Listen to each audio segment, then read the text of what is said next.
see you back here at 4. Have a great day.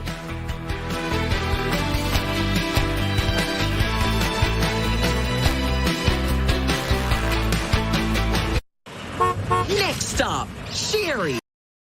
Anita Blanton, and I'll be with you through 4 p.m. So let's talk about some of the things that we have lined up for this hour together. This first hour, we'll have the Citizens Utility Board talking about their claims that People's Gas $202 million rate hike is bloated with overcharges. If you think about the fact that affordability is such a big topic for so many right now in one way or another, that is a really big conversation. We also hope to catch up with our own Casey Cronus just in time to meet this increasing need with even requirements for SNAP benefits changing. She's going out to a local food pantry that's expanding its footprint. We've spoken to the folks over at Fish and Loaves Ministry before. We're going to talk to them again today about this big moment for them, as well as Michael J. Fox's foundation. You know, we have watched him for so many years with this brave battle with Parkinson's disease, but there's still so much misinformation out there, still so much that we don't know about Parkinson's disease, and especially when it comes to the cause. Well, now his foundation is calling out a highly toxic, restricted use herbicide, and we're going to be talking to them about what they're doing in Chicago even this week. So a few of the things that are to come, but first we're starting with snow. No. Not here in Chicago, not even for Illinois. From that perspective, we're doing all right, even though it's been a little cool this week. It's not in our forecast, but a May snowstorm is walloping people in Colorado, and Fox Weather's Robert Ray is live in Boulder. You have, you're suited up for it all. Yes. You know what we did? We moved from Boulder on the Front Range up here to a higher elevation, Estes Park, which is basically the gateway to Rocky Mountain National Park. And the reason we moved up here, Anita, I wanted to give you and everybody in Chicago a view of something that Chicago just doesn't see very often anymore, right? And that's snow. And this is 2 feet of snow that I'm walking on this ridge right here, about 70, 80 degrees. If I happen to go down, it's a tuck and roll, and just somebody call the network and tell them I'm okay. But in all seriousness, so Boulder got a foot of snow in the past 24 hours, and you know what? That sets a record dating back to 2013. It's the snowiest day in May. Now, we talk about Denver and the snow there. This is the snowiest day since 2003 with 4.6 inches recorded at the airport, and they still have flurries going on there, and some flurries even here right now. But I just want to give you a view of how gorgeous this area is. Shane, if you could just train your lens through all of the moisture that's lying on these pine trees and go as tight as you can, if possible, up into that mountaintop and just look at how gorgeous that is, with some of the clouds above there and the Rocky Mountains, right? And some of the blue sky making its way through. Light flurries going on right now. The storm, it's done, even though winter storm warning goes all the way through early afternoon. We're in mountain time, so an hour behind Chicago, my original hometown. But here's the bad news of all this. Right now in the state of Colorado, about 45,000 customers out of power, and that's because of how heavy the snow is, right? It's fallen in all these spots, goes down on the trees or power line snaps. So they're working to try to get that done. Here's the other thing, roadways. Look at how awesome these roadways look for having 2 feet of snowfall in less than 24 hours. You see this completely clear, gorgeous. And I'm just going to step out of the camera and see. Shane, can you push in all the way as far as your camera will go on the range in the distance, just to give everybody a view of just how stunning the mountains are in Colorado when you get a big snow. Having said all that, if you don't know, Colorado has had an historically low snow season. I mean, we're talking like they have not seen this low snow since the early 80s, and a lot of ski resorts just didn't operate the way that they thought they were going to. But the good news, the A Basin, Arapahoe Basin, not too far from where we're at right now, they closed on Sunday, and they are going to reopen today and be open through Mother's Day to try and, really just take advantage of all the snow that fell. If you're thinking to yourself, hey, this has got to be uncommon to get this much snow in Colorado or out west in May. Here's the deal. It's uncommon to get this much, but snow in May often happens. It's not every single year, but at least every other year. But records broken on this one, certainly, but needed. Moisture needed across the West, and that is going to saturate the ground. And you know what? When wildfire season comes around, when all this dries out, it's going to help at least potentially tamper down any big flames that may come up. We just wish that this would have happened more in California. They're all very concerned. Same thing in Utah, New Mexico, fires going on. But Mother Nature, here it is. And what packing snow? School's out. You know there's going to be a lot of snowball fights today. And it is so rare for kids. I went to middle and high school in Colorado, and it's so rare for those kids to get snow days. Even though it snows, it's rare for them to get snow days. I know. And what's interesting is I think part of it that they did the snow day, especially in the Denver metro today, is because they just haven't seen really any kind of extreme snow events come in. So there wasn't even any practice runs, right? Mm-hmm. So I think the government, officials and schools were like, okay, let's give everybody a day. It's the end of the year. Who's paying attention anyway, right? With a few weeks left of school. That's true. It is what it is. Yeah. And then I'm thinking about, even as we were kind of panning around, your photographer was panning, you could see some of that snow kind of coming off of some of the branches. I would assume that's a part of the issue with power outages is it sitting on the lines or the branches kind of coming down on the lines? Oh yeah, that's completely it. And as the sun comes out and the sun begins to, melt some of this, we may see those power outages go up. It's going to be really cold tonight, but the good news is, like the rest of the week, tomorrow and the Mother's Day weekend, we're talking about 60s and into the 70s. Wow. So what a contrast, right? But you know that well, growing up, in Colorado. It is a land of contrast, and that's because of the Rocky Mountains and high altitude that I'm at right now, about 7,500 feet. Denver and Boulder, about 5,500 feet, the Mile High cities right down there. But so gorgeous, even with the snowstorm, so gorgeous. Yeah. So tell totally. us. No wind, beautiful. Yeah. Tell us a little bit about, okay, now you said you moved from Boulder to Estes Park, and then what do you do from here? I mean, what are, as you continue to follow this, like what is next for you? So when we're done with live reports, which is in an hour, 3 o'clock Eastern, I'm going to make my way into Rocky Mountain National Park. I want to try to get to elevations around 13,000 feet later today, because up there, that's where tree line, pretty much stops. And I want to capture all of the snow up there, potentially see some wildlife. And I'm going to be putting together a written piece that's going to air tomorrow on Fox Weather that really kind of looks at this storm that has made its way across the Rockies, but a wider discussion as well as far as the lack of snow this winter, not only in the Rockies, but the entire West. So it'll kind of encompass what has happened the past 4 or 5 months and what could be ahead in the season's summer season as it heats up, and fires and lack of water and all of that combined. So I'm going to take a little journey. Oh, well, I'm sure a lot of people will be looking for that report as they kind of look toward, okay, what is this season bringing when it comes to the warmer months? The other thing that I was thinking about, and I'm so glad that you touched on, is the fact that there are businesses that have been waiting for this moment, like the ski resorts. Yeah. Like, so there are businesses that benefit from each type of event.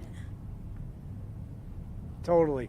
Yeah, and think about it. I mean, the ski resorts in places like Breckenridge and the A Basin, well, I mean, what's around them? You have hotels, You have small business, mom and pop shops, whether it be a restaurant, pizza place, gas station.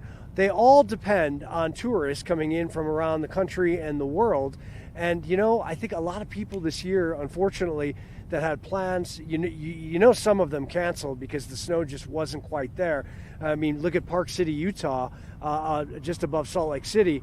Just a horrible winter. I mean, they barely had any snow. The Sierras had that one big dump back in February, where unfortunately the folks got killed by that avalanche. But other than that, those snow events, we just haven't seen anything significant. In fact, this right here, the 2 feet plus at this elevation, is the biggest that they've seen all year in one dump. That is amazing. And it's May 6th. So that is just a wild record-breaking event, and that's why we're in this position. So hopefully next winter's better because this region, they just survive and live off of the moisture and the snow like what you're seeing around me. Yeah, and then just on a final note, I wonder if there are some businesses that decided to close early for the season because they weren't getting what they needed, or if there are some that are kind of still holding out. Maybe they were waiting, I don't know, for Memorial Day. I don't know. That's when we open up pools. But if they were waiting and now they'll, this kind of plays into their favor. Yeah, I mean, and that's exactly why the Arapahoe Basin, otherwise known as the A Basin, has opened up operations again for this weekend, because they know that is going to be an influx of people from the Denver area, Boulder, and surrounding states that are like, okay, let's get ourselves to the Rockies, to that part of the Rockies, and get the snowboards and skis going. And then, of course, what's the trickle of that? Everybody's got to eat, everybody's got to get fuel, and everybody's got to stay at a hotel, most likely. It's a trickle down, and the economy just benefits from all of this powder. Yeah, cha-ching, cha-ching, cha-ching. Robert Ray, thank you so much. We appreciate it. You be safe out there. Thanks. Thanks for having me. Hopefully I get to Chicago at some point soon. I feel like I always get there in June to do like that big hot weather story. Maybe that's around Blues Fest. I hope it times out that way. Well, hey, don't bring any of that stuff our way. I won't. Okay. I won't. But you know what? It could happen, right? It is Chicago. It is Chicago. There's always a question mark. Are we done yet? Thank you so much. I know. All right, take care. Goodness. I mean, he's always ping pong in different parts of the country. Always does a wonderful job, though, giving us an idea of what people are going through and doing even the longer reports where we get to see, okay, this is what's happening now, but this is what it's leading to, as he was saying there. I mean, there are impacts. What is the impact of maybe only having this type of event once in a season versus maybe years ago where you would have it over and over? Is this going to help you when it comes to like fire season? Will it make a difference? Is it enough to make a difference? So those longer reports that live online or play out in different venues really help as well. So always appreciate being able to call on him. He does a fantastic job. Let's get in a 2-minute break, everybody. We'll be back with our next conversation right after this.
welcome back, everyone. It's about 1:15 right now, and we're digging into a disease, a diagnosis that we've heard and watched some heroes, quite frankly, in society battle. Talking about Muhammad Ali, or it was even the original diagnosis for the Reverend Jesse Jackson before his progressed into another form. We've watched for years Michael J. Fox bravely battle Parkinson's, and his foundation has been dedicated to finding a cure and also calling out some of the things that they see in their research that we need to know more about, raising awareness for us before someone else gets that life-changing diagnosis. And we have Cole Eastman, the Fox Foundation's contract lobbyist, who is here in Illinois this week. Thank you so much for making time for us here on Chicago Live. Well, thank you for having me. It's wonderful to be here. Tell me about why you're here in our state this week. Well, I live here, so I'm always here. Parkinson's is personal for me. I am both an advocate and a patient. And so I am down in Springfield this particular week working on two bills. One is related to research funding, and the other is related to a toxic herbicide called paraquat. Mm-hmm. And if people have never heard of that, which is probably a lot of people, they've never heard of it. I'm seeing it's a highly toxic, restricted use herbicide, but tell us more about what you all have learned. Yeah, absolutely. And it's been a learning process for me as well. I had never heard of paraquat until about 4 months ago. So it's an herbicide primarily used to burn down weeds, but also as a desiccant. It is widely used, though rarely used in the state of Illinois. There are multiple peer-reviewed studies going back decades showing a high degree of correlation between paraquat exposure and a subsequent diagnosis with Parkinson's disease. Mm-hmm. And where would someone come in contact with this? So mostly in agricultural fields, though the pesticide kind of drift is a substantial concern, particularly in rural communities, because as we know, this is not just hitting the crops, it's also going up into the air and traveling around the communities. And there are relevant studies, peer-reviewed studies on that topic as well, showing that folks who live within a certain distance of places where paraquat is applied have a much higher incidence of Parkinson's diagnosis. Now, and when we talk about, rural communities, I see this is banned in 70 countries, but it is used in America. Do you know about its use here in Illinois? Yeah, it is used in Illinois, primarily for soy and corn. It's been described to me as a sort of break glass use situation when paraquat is used. That's typically when there's some sort of emergency in the field. But it accounts for less than 1% of the total pesticide use in the state, which in my opinion underscores that it's not essential and it's just not worth the risk to be subjecting our rural communities to this. Mm-hmm. And when you say that less than 1% or the break glass type of use, was it used significantly at one point in time in society and farmers have pulled back on its use to that break glass scenario, or has it always been rarely used? I think it's a little bit of both. I think its use has actually increased as crops grow immune to other herbicides and pesticides. But certainly the use was much broader previously. It used to be used on roadsides and golf courses. So even urban communities would be subjected to exposure to paraquat. It's my understanding that the federal government banned its use on golf courses, I believe beginning in 2021, but I'll have to double check that exact date. One of the, I think, most troubling or, mind-boggling elements of the studies that you all have is that genetics only account for around 22% of risk when getting Parkinson's. So we're looking at a lot of environmental concerns that you believe that could be causing this for people? That's right. And I am one of the 78% of folks who do not have a genetic mutation associated with the disease. And while paraquat is one of many environmental factors that we're looking into, it is probably the best studied of those environmental factors. What are some of the other environmental factors that you all believe are contributing to Parkinson's diagnosis? There are other chemicals. I'm not aware of the specific names because I've been so focused on paraquat. I'm sorry, but there are other chemicals that are thought to have a link to Parkinson's disease. So tell me about your lobby there in Springfield. I mean, how is it being received? When you bring this type of information, this type of data to lawmakers, but you're also maybe not talking about something that is widely discussed on a regular basis. Are they willing to put money towards this? Yeah, and I guess the best part of this is it doesn't really require much money, but the general kind of reception that I've received in Springfield has been very warm and very welcoming. Every single person that I've talked to, whether they are for or against the ban, has been open to conversation. I've spoken to every member of the Senate Ag Committee, including the chair and vice chair, who were incredibly welcoming to me, and listened to what we had to say and are looking into the research, and I believe they're still doing so. And so for them, just like for me, this is a learning experience. Most folks don't know about the use of paraquat and how often it's used. So I think, we're all in a bit of a learning mode here. And my hope is that, once we learn a little bit more, we can, ban the use of paraquat in the state of Illinois. And let's go over some of the things that paraquat can do. As I'm seeing that it replicates Parkinson's disease damage to the brain, like how it starts, how it builds. Yeah, so paraquat, and I'll start with this, is actually commonly used on mice for the purposes of testing new treatments for Parkinson's disease. And it's used because it causes oxidative stress in the brain, which can lead to the death of the very neurons that are associated with Parkinson's disease.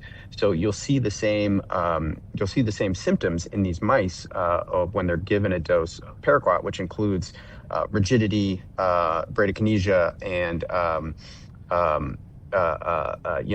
tremor, etc. I'm seeing it harms mitochondria in the brain. That's true. Disrupts neurotransmitters, kills neurons. Yep. I mean, this is a lot. Yeah, it's a lot. And the evidence to date is substantial. There certainly is not evidence of causation, but the correlative evidence is overwhelming. And that's just not just me saying that, that's some of the nation's top scientists saying the same. Yeah. I mean, raising awareness is one thing. Getting these lawmakers on board to actually put a ban in place is another. So it's good to hear that they are receiving you well. I'm just wondering what the follow-up will be like for them. As you said, maybe it doesn't require much money, but it does seem like sometimes these efforts, is this the first time you've lobbied for this? It is, indeed. So I think our next effort, obviously session is coming to a close here, but I think in the coming weeks and months, we'll get together with various members, especially those on the Senate Agricultural Committee, and discuss what options there might be. I'm sure that they would like to learn more about the connection to this disease, and so we'll have time to kind of discuss that in more detail. Tell me a little bit about the state of Parkinson's in the country right now and the outlook moving forward as it stands. Yeah, the state of Parkinson's. I believe it's about 1 million folks in the United States that have Parkinson's disease at this time. Tens of thousands of those people are in Illinois. Unfortunately, this is a disease for which we do not have a cure. It substantially impacts people's lives. We are seeing an increase in the number of people diagnosed with this disease. In fact, I believe it's either the first or second fastest growing disease in the United States. And so it's a real concern, and it's something that we can and should address. And that's not to say that banning paraquat is the end all be all or will result in a world without Parkinson's. But it is one thing that we know we can do to decrease the number of people who are contracting Parkinson's. And just on a final note, have those in the agricultural industry, when I was asking about, a cost, there's typically a cost for just about everything. So even if we're saying like by 2037, Parkinson's will cost our country $80 billion annually, the flip side would be, are the folks in the agricultural community saying, okay, they've got rising costs for this, this, and this. Now you want me to swap or stop using this, which means I have to spend more on this. Are you hearing any of that? Or are they kind of saying like, yeah, I mean, if I don't have to use it that much already, it's not that big of a deal if I just let it go? Yeah, cost is a major concern. I certainly don't want to downplay that for the farmers in the state because I know they're subject to various pressures, including fluctuating commodity prices, increasing costs for fertilizer and various other inputs. So those are real concerns. But what I would point to is the 70 other countries that have banned it, including China and Brazil, who in many ways, or with respect to many crops, actually outproduce the United States. And so it's clear that there is a world where we can both successfully grow crops and ban paraquat at the same time. Thank you so much for speaking with me today. Please keep us up to date on how things go in Springfield, Cole. I will. Thanks so much for having me. Take care. It's about 1:28, everyone, and very interesting information that they have there. I mean, as he said, Parkinson's, as it stands, the fastest growing disease in the world that damages the brain, and it is such a journey for so many families. An estimated 1 million people in the U.S. have the disease. 90,000 more are diagnosed each year. So it is something that we need to talk about more often. Let's take a 2-minute break, and then we're going to move on to our next discussion.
Okay, welcome back, everyone. It's 1:30 right now. One of our greatest trending topics online today has been about the hantavirus, and that is because of that ship that was out in Argentina that has several people that have died on it. Well, now we want to take you to the Netherlands, where we've seen lots of activity there. Moments ago, we were looking at a shot of the runway at the airport. This might be right outside of the airport. You'll probably see several ambulances because we were just seeing the ambulances leave from the runway. 2 patients with hantavirus and 1 suspected of infection were evacuated from the cruise ship. They were flown to the Netherlands, and the ship, of course, has had a deadly outbreak. It departed Cape Verde with nearly 150 people on board, headed to Spain's Canary Islands, where they started to have serious issues there. So 3 people have died. 1 body remains on the ship. According to the World Health Organization, of the 8 cases recorded, 5 were confirmed by laboratory testing.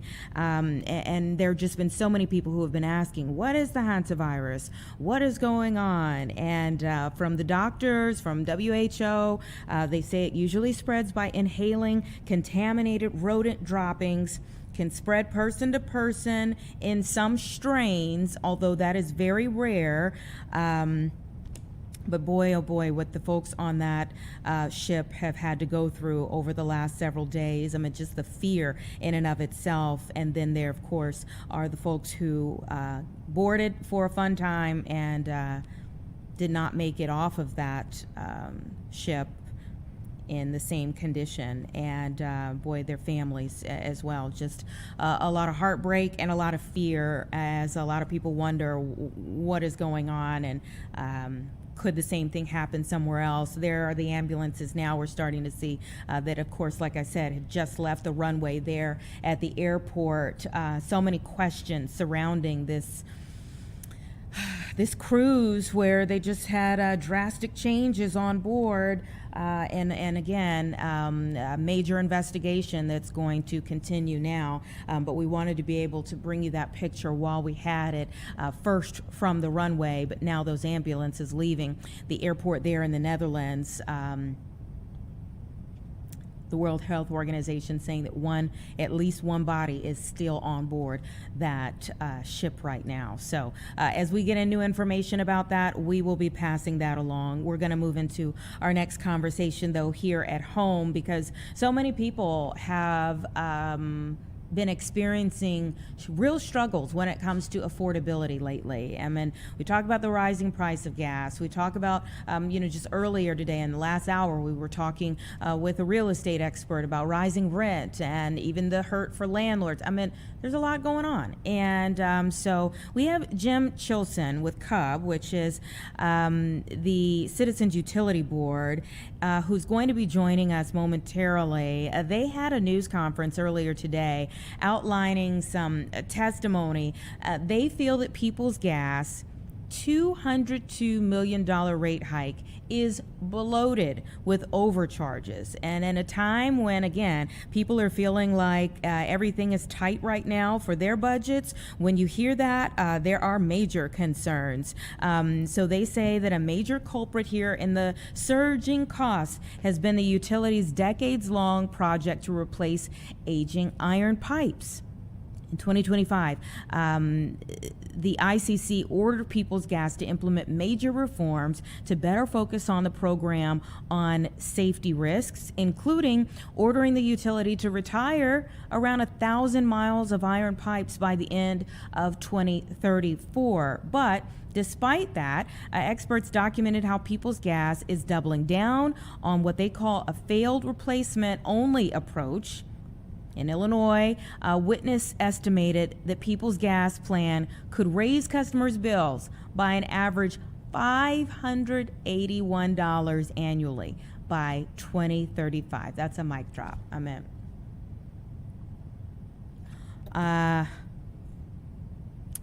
says it could ultimately cost customers $15.2 billion through 2070. And so they're really pushing CUB, the Citizens Utility Board, really pushing for them to adopt even just one of several what they say are viable alternatives to replacement. And they say it could save customers $2 billion. I want to give you People's Gas statement here because when we get into this discussion, the accusations are going to be strong, okay? So we just want to make sure that we're balanced and fair in our reporting of this situation. So before we even get into too deep with that conversation, here's the statement from People's Gas, and I'm going to read it to you in full because we're going to have a pretty lengthy conversation about it. We are reviewing the new filings from People's Gas. We are reviewing the new filings and will respond in detail as a part of the formal ongoing rate review process with the ICC and other stakeholders.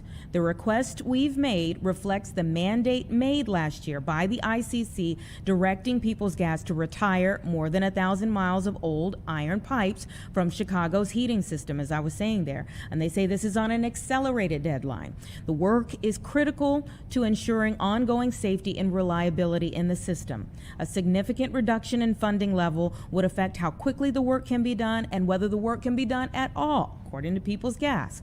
They say our request also reflects the impact of inflation on all aspects of infrastructure work, similar to other sectors of the economy. Chicago home heating bills are currently below other major U.S. cities, and that is expected to continue with our request. Regarding claims by activists that Chicago's ultra-reliable natural gas heating system should be replaced by an electric system, ongoing reporting continues to show the cost of electricity spiking and the reliability of electricity at serious risk in the coming years. No Chicagoan wants a heating system that's 2 to 3 times more expensive and less reliable. You say a new story in December about research conducted by 3 state of Illinois agencies said that Illinois could be only 5 years away from electricity shortages and higher bills. So again, we've put in the call to the Citizens Utility Board, the activists that they're speaking of here in the People's Gas statement. We wanted to make sure that we also had a statement here from People's Gas, as these accusations are extremely strong here. The CUB executive director even said Chicago gas customers have for years borne the burden of the utility's wasteful spending, serial rate hikes, and record profits. She says that the expert testimony they have shows that People's Gas is determined to continue this pattern unchecked, despite multiple ICC rulings ordering it to rein in reckless spending.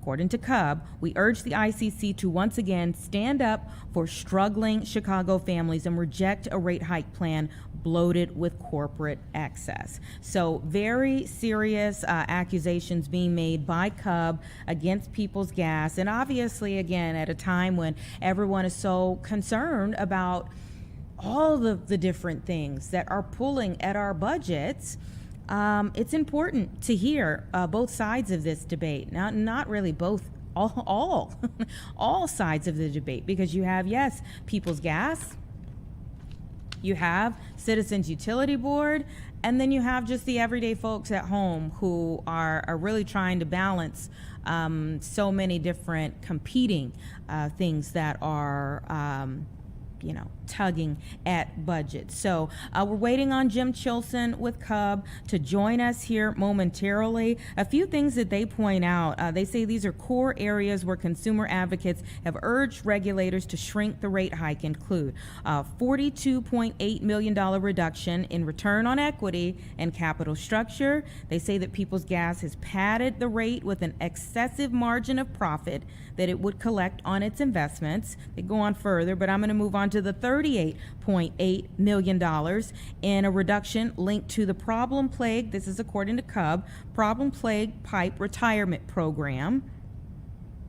He said that the experts have even identified multiple problems with People's proposed pipe retirement program there, as you saw or even heard in the People's statement as well, People's Gas statement. They say $14.4 million in reduction in incentive compensation for corporate executives. tax money generated from the rate hike, they say, would be funneled into the pockets of people's wealthy executives through the bonuses and other financial compensation. So Cub is recommending about $40 million when you total it all up in additional reductions, making the total, $40 million in additional reductions, making the total about $137 million that they feel could be cut here, that could go back to the people at home. They say that People's Gas quest for another rate hike comes as the utility has raked in record profits in 7 of the last 9 years. So they have lots of questions about it. Obviously, they're pointing to, by contrast, about 170,000 Chicago families that are mired in debt. And obviously, utilities would be a part of what's tugging at people's budgets right now. So as we continue to wait for Jim Chilson with Cub to join us, we just wanted to make sure that you're hearing some of the accusations, also the statement from People's Gas as they are hearing. They're hearing, just like we're hearing, what Cub has to say, and they're fighting back against it, doubling down against those accusations here, standing firm in what they feel is a rightful approach to their business. So we'll have a deeper conversation about it with Jim just as soon as he joins us. But it's about 1:42. Let's take a 2-minute break, everybody. We'll see if he has joined us by then. If not, I'm going to get you up to date on some of the other web trenders that we have right now, and then we'll see if he's ready by then.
Okay, welcome back, everybody. It's about 1:45 right now. Jim Chilson with Citizens Utility Board is on the line with us right now. Thank you so much for your time.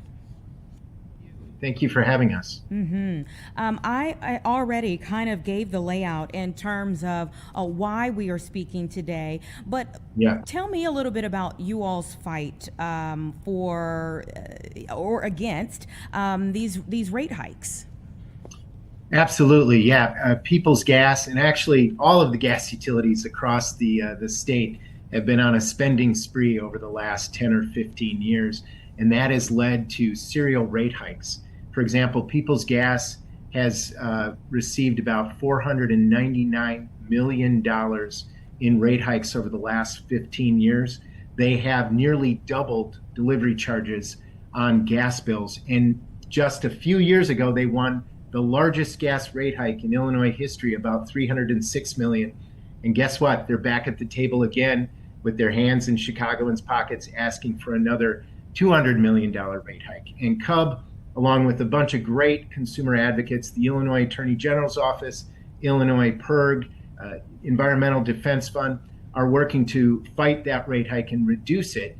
And we released testimony today. CUB and Illinois PIRG filed testimony actually last night and announced it today that says that the $200 million rate hike they want is about triple what the company can possibly justify. Even better, the Illinois Attorney General's Office has come out with testimony that is actually saying the entire rate hike should be wiped out, and People's Gas customers should actually get about a $4 million rate cut. So all these different players, we're up against these really well-funded legal teams. They're tough, that work for the utilities. They're bent on raising our bills. And all of the consumer advocates work together. We have limited budgets, and we approach these rate hikes from different angles. And we just try to reduce that rate hike as much as possible. And it is great news when one of our allies is able to build a case to completely cut out that rate hike. So we're very excited. We think we built a very strong case for slashing this rate hike significantly, if not wiping it out completely. Talk a little bit about, I mean, I think, you know, when I'm giving numbers or you give numbers that are in the millions, talk a little bit about how this trickles down to everyday households. Yeah, we're People's Gas, because of its spending on its pipeline program over the past decades, has actually plunged Chicago into a heating affordability crisis. Right now, this rate hike that they're asking for would increase bills by about $10 to $11 a month, which would be about $120 to $130 a year. People are already telling us, I can't afford my People's Gas bill. I mean, we get calls from hundreds and hundreds of consumers a year with complaints about their utility bills. And a lot of times people ask us at events out in the city, or people who call us and say, what the heck is wrong with my People's Gas bill? And the problem is that this company has been spending at an unreasonable pace, and that has led to higher bills for people. In March, which are the latest statistics we have, 170,000 families in Chicago were more than 30 days behind on their People's Gas bills by a total of $109 million. That is a problem. That's a heating affordability crisis. And we've been experiencing this for years now, and People's Gas has been warned by the Illinois Commerce Commission to run its pipe program more cost effectively, and they've been warned multiple times, and they just keep coming back asking for these big rate hikes. So we think we built a very strong case for slashing this rate hike significantly, if not wiping it out, as the Illinois Attorney General's Office has recommended. I think anytime everyday folks hear about an effort to slash a bill, everyone thinks like, oh, this is great. But People's Gas is saying that it's their request is being made because of a mandate put on them to accelerate a deadline to retire those old pipes. What are your thoughts on that? I mean, is this them trying to meet a mandate that was put on them, and then and then people coming to them saying you're doing the wrong thing, but they're just trying to meet what was put on them? So of course, everybody agrees they need to maintain their system, but they shouldn't do it in a way that treats their customers like an ATM, that bankrupts their customers. The ICC in 2025 ordered them to cost effectively, do pipe replacement. That did not mean to spend carelessly and as they have been for years. And it seems like they've just gone back to the old playbook of, spending at an unreasonable rate that is causing our gas bills to go up unreasonably. So, of course, they always have sorry about that. They always have a responsibility. It's my dog. He's mad about the people's gas rate. We can't see him. It's okay. That's good. Sorry, he's barking very loudly. But anyway, they have a responsibility to maintain their system. Everybody agrees that they need to maintain their system, but the way they've been doing it has sparked a heating affordability crisis. This company has made record profits 7 out of the last 9 years. Their parent company made $1.6 billion last year. They've been making a lot of money off of the way they do pipe replacement, and it's been irresponsible, and it's led to gas bills going through the roof. So what they've been told is do pipe maintenance, maintain your system, but don't do it in a way that causes a heating affordability crisis. Do it in a cost-effective manner. You all say do it in a cost-effective manner, but did the ICC put them on an accelerated deadline? That's a really good question. They put them on a deadline, and they said you need to go forward cost-effectively. Unfortunately, they were also told is to look into other ways to do pipe retirement, meaning that you can do rehabilitation of pipes, you can put new liners in pipes. There's all kinds of things you can do to maintain the system in a way that doesn't cause gas bills to go through the roof like they are now. I mean, listen, the gas utilities have a responsibility to maintain their system, but they've been doing it in a way that has been causing gas bills to go through the roof.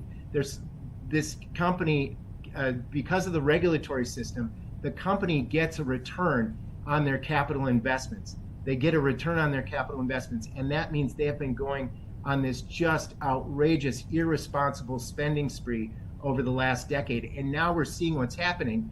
In March, you had 170,000 families more than 30 days behind on their bills and wondering how they're going to pay their gas bills. That's just not right. There's another way to do it.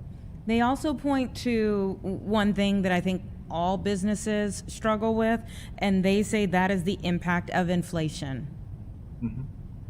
Yeah, and I'm sure a lot of their customers could give them an earful about the impact of inflation too. Listen, this is, again, this company has done very well. Record profits 7 out of the last 9 years. Their parent company made $1.6 billion in profits.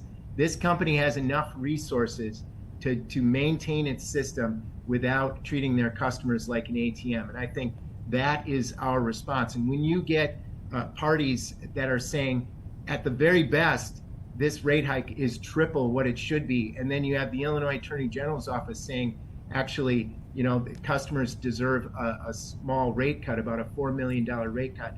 That is showing a big problem with the company's rate hike proposal, that it's not based on facts, that there's a lot of problems with it, a lot of corporate fat in that.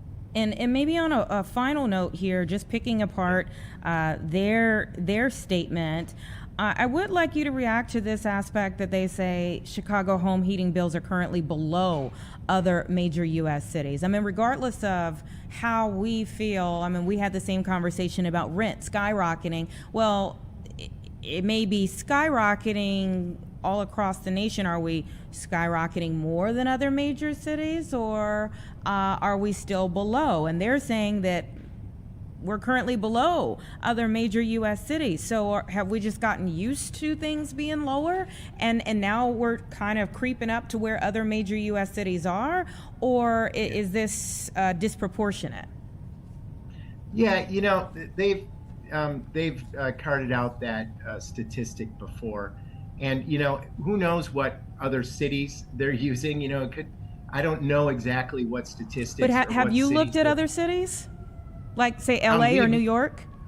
We have not looked at other cities. We do know that when we go to conferences across the country, and we go to them, my boss goes to them all the time, they can't believe when they hear how high the fixed charges are on people's gas bills. They think we're kidding, or they think we're not correct, because fixed charges on bills, which you can't do anything about. You have the most energy efficient home possible, and you're not going to do anything because it's a fixed charge, like the monthly charge that you pay on your people's gas bill. Those have been going up. Those have been at a high level. And I tell you, we get calls, one call after another, from consumers wondering what the heck is wrong with my people's gas bills. So, I think people's gas can throw out, a statistic like that about comparing to other cities. But we know that when we go to national conferences, people can't believe how high people's gas bills are. And we know what people are telling us, and that is they can't afford another rate hike. Okay, and tell me your next move, or what you're expecting to happen next. Sure. So this is an 11-month rate case. We filed testimony now. Around October, there'll be a proposed order, which is an ICC judge, an Illinois Commerce Commission judge, recommends what the ICC should do in their final order. And then there'll be a final order around November. And there also this summer, very important, there will be public forums on this rate hike, at least one public forum in Chicago, where people will be able to go to a microphone and tell the Illinois Commerce Commission what they think of this rate hike. Because we know people are hurting, so we hope that those public forums will have a good turnout. All right. Thank you so much, Jim Chilson with the Citizens Utility Board. We appreciate you joining us today.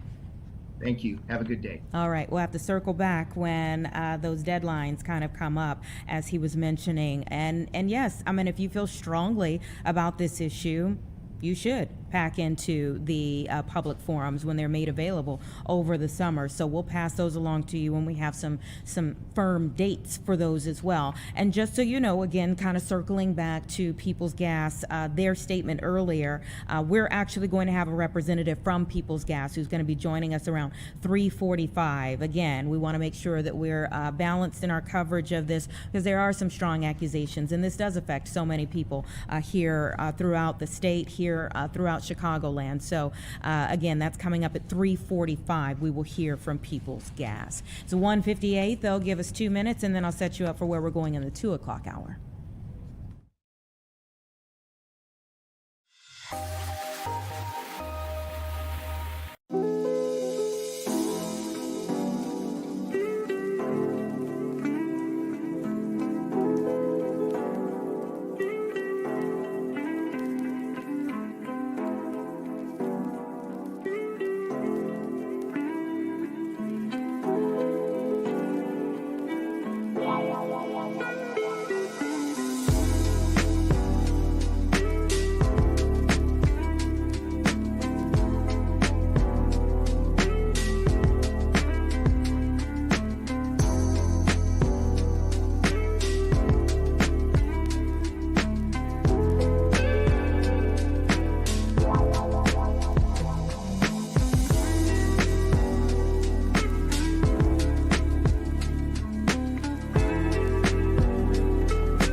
Welcome back, everyone. We're now in our 2 o'clock hour here on Chicago Live. Certainly appreciate you being here with us.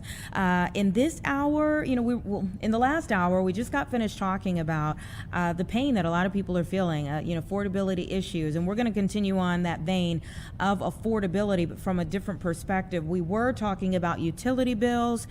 245, we're going to talk about property taxes. We've had a lot of conversation about property taxes because they've been skyrocketing for so many people. And some areas that have had 120% increases in one set billing cycle. So we're going to talk about an effort now for property tax relief. That is at 2:45. We'll be talking with the state representative about that. Also, we do anticipate, we know that Mayor Johnson is down in Springfield today, as so many others are from around the state. We were just hearing in the first hour also from the Michael J. Fox Foundation. They had a lobbyist that's down in Springfield today.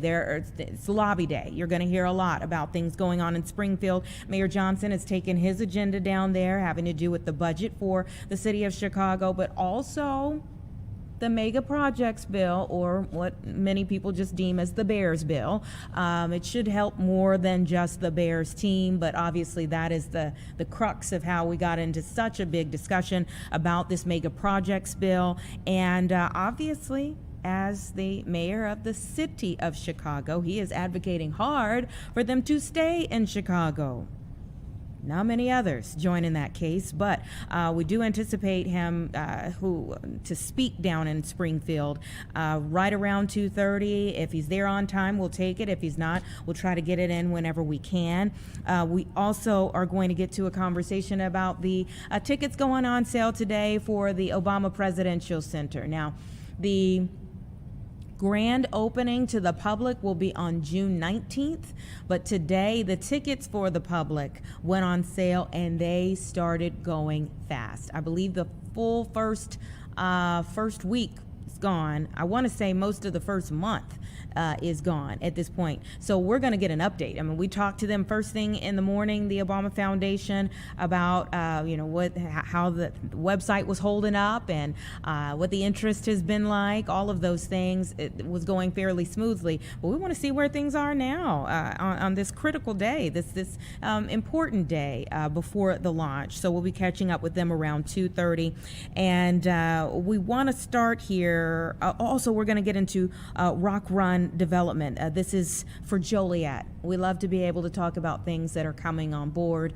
for our suburbs, here in the city as well, but for our suburbs, and we'll get into a discussion about something new coming for Joliet, so stand by for that around 2:15. First, though, we are getting into a talk about rugby. The 2026 USA Club Rugby 15 national championships are coming to Lamont, and we have Jeremy Swick with USA Rugby, who is oh man, we got to talk about just your setting there too. But thanks so much for being here online.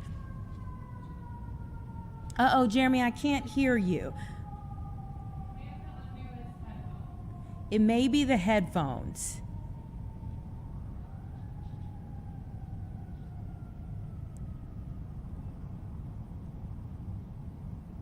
I think he's working on it.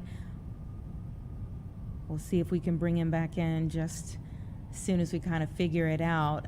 The host team for this year's national championships, though, the Chicago Blaze Rugby Club. So this is awesome stuff. The Chicago Blaze was founded in 1981.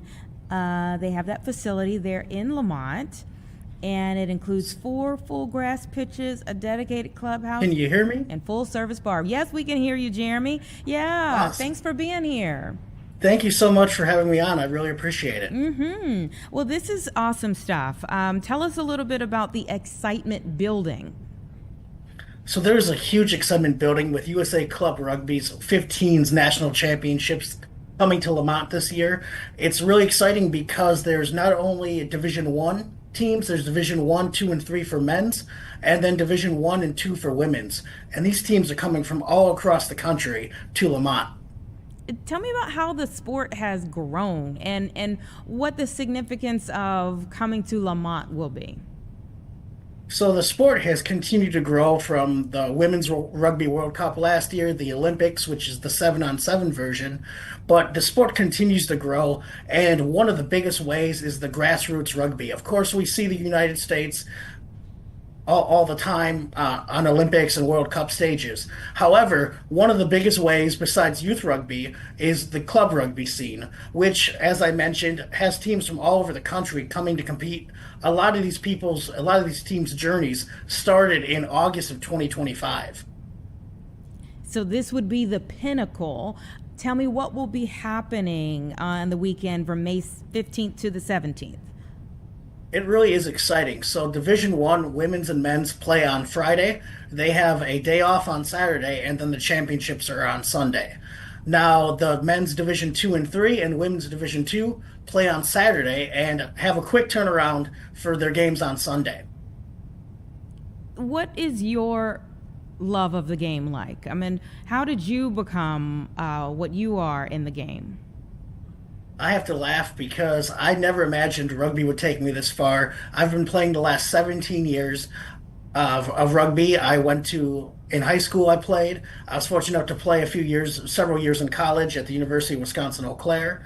And through that, I continued to move and pursue different passions of work. And I realized wherever I went, one of the requirements was there needed to be a rugby club I could drive to.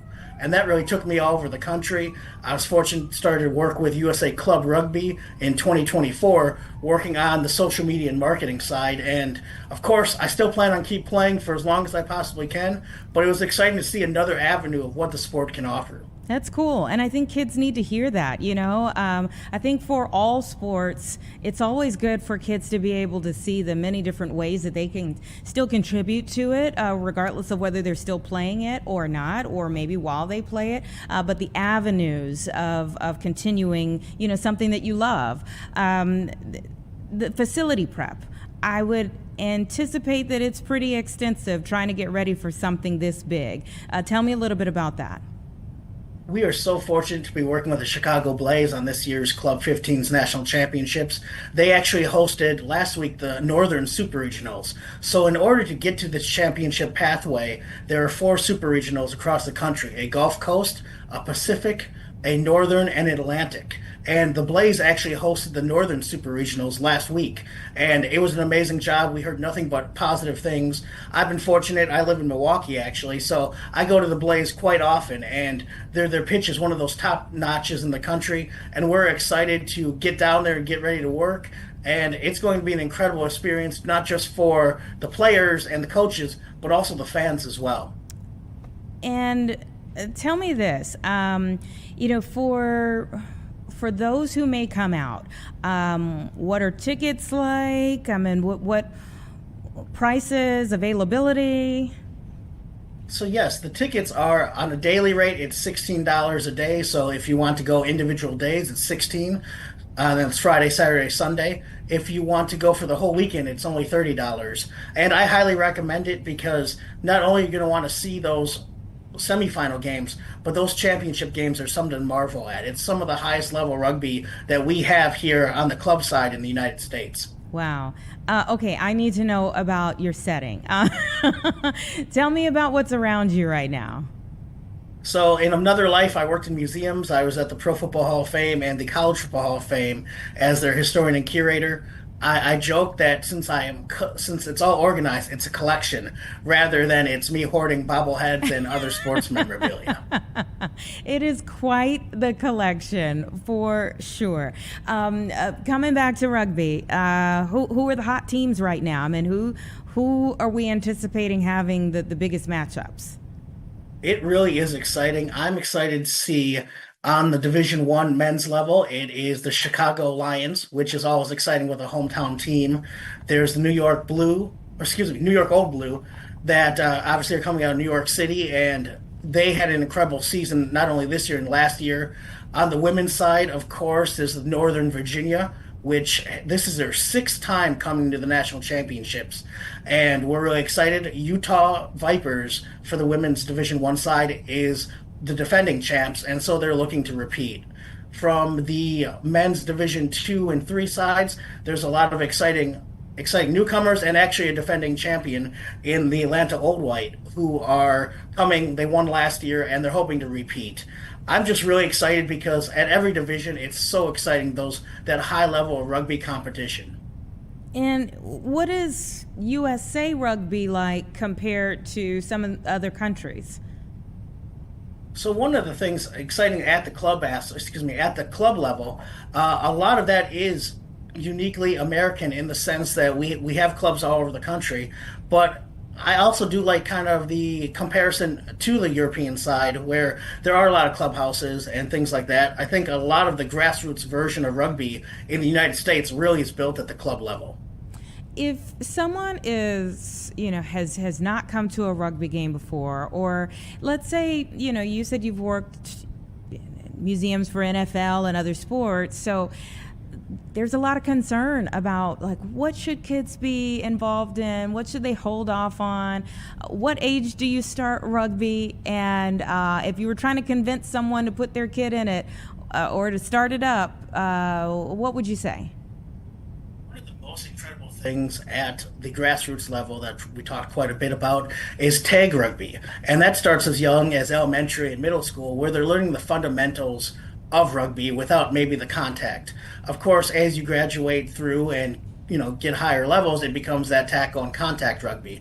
But I think flag rugby for those just starting out, those children just starting out, is such an incredible experience. I have to laugh because I'm actually going to meet with my high school rugby coach later today, and I'm talking with a group of high school students, kind of the different paths that rugby can take you on.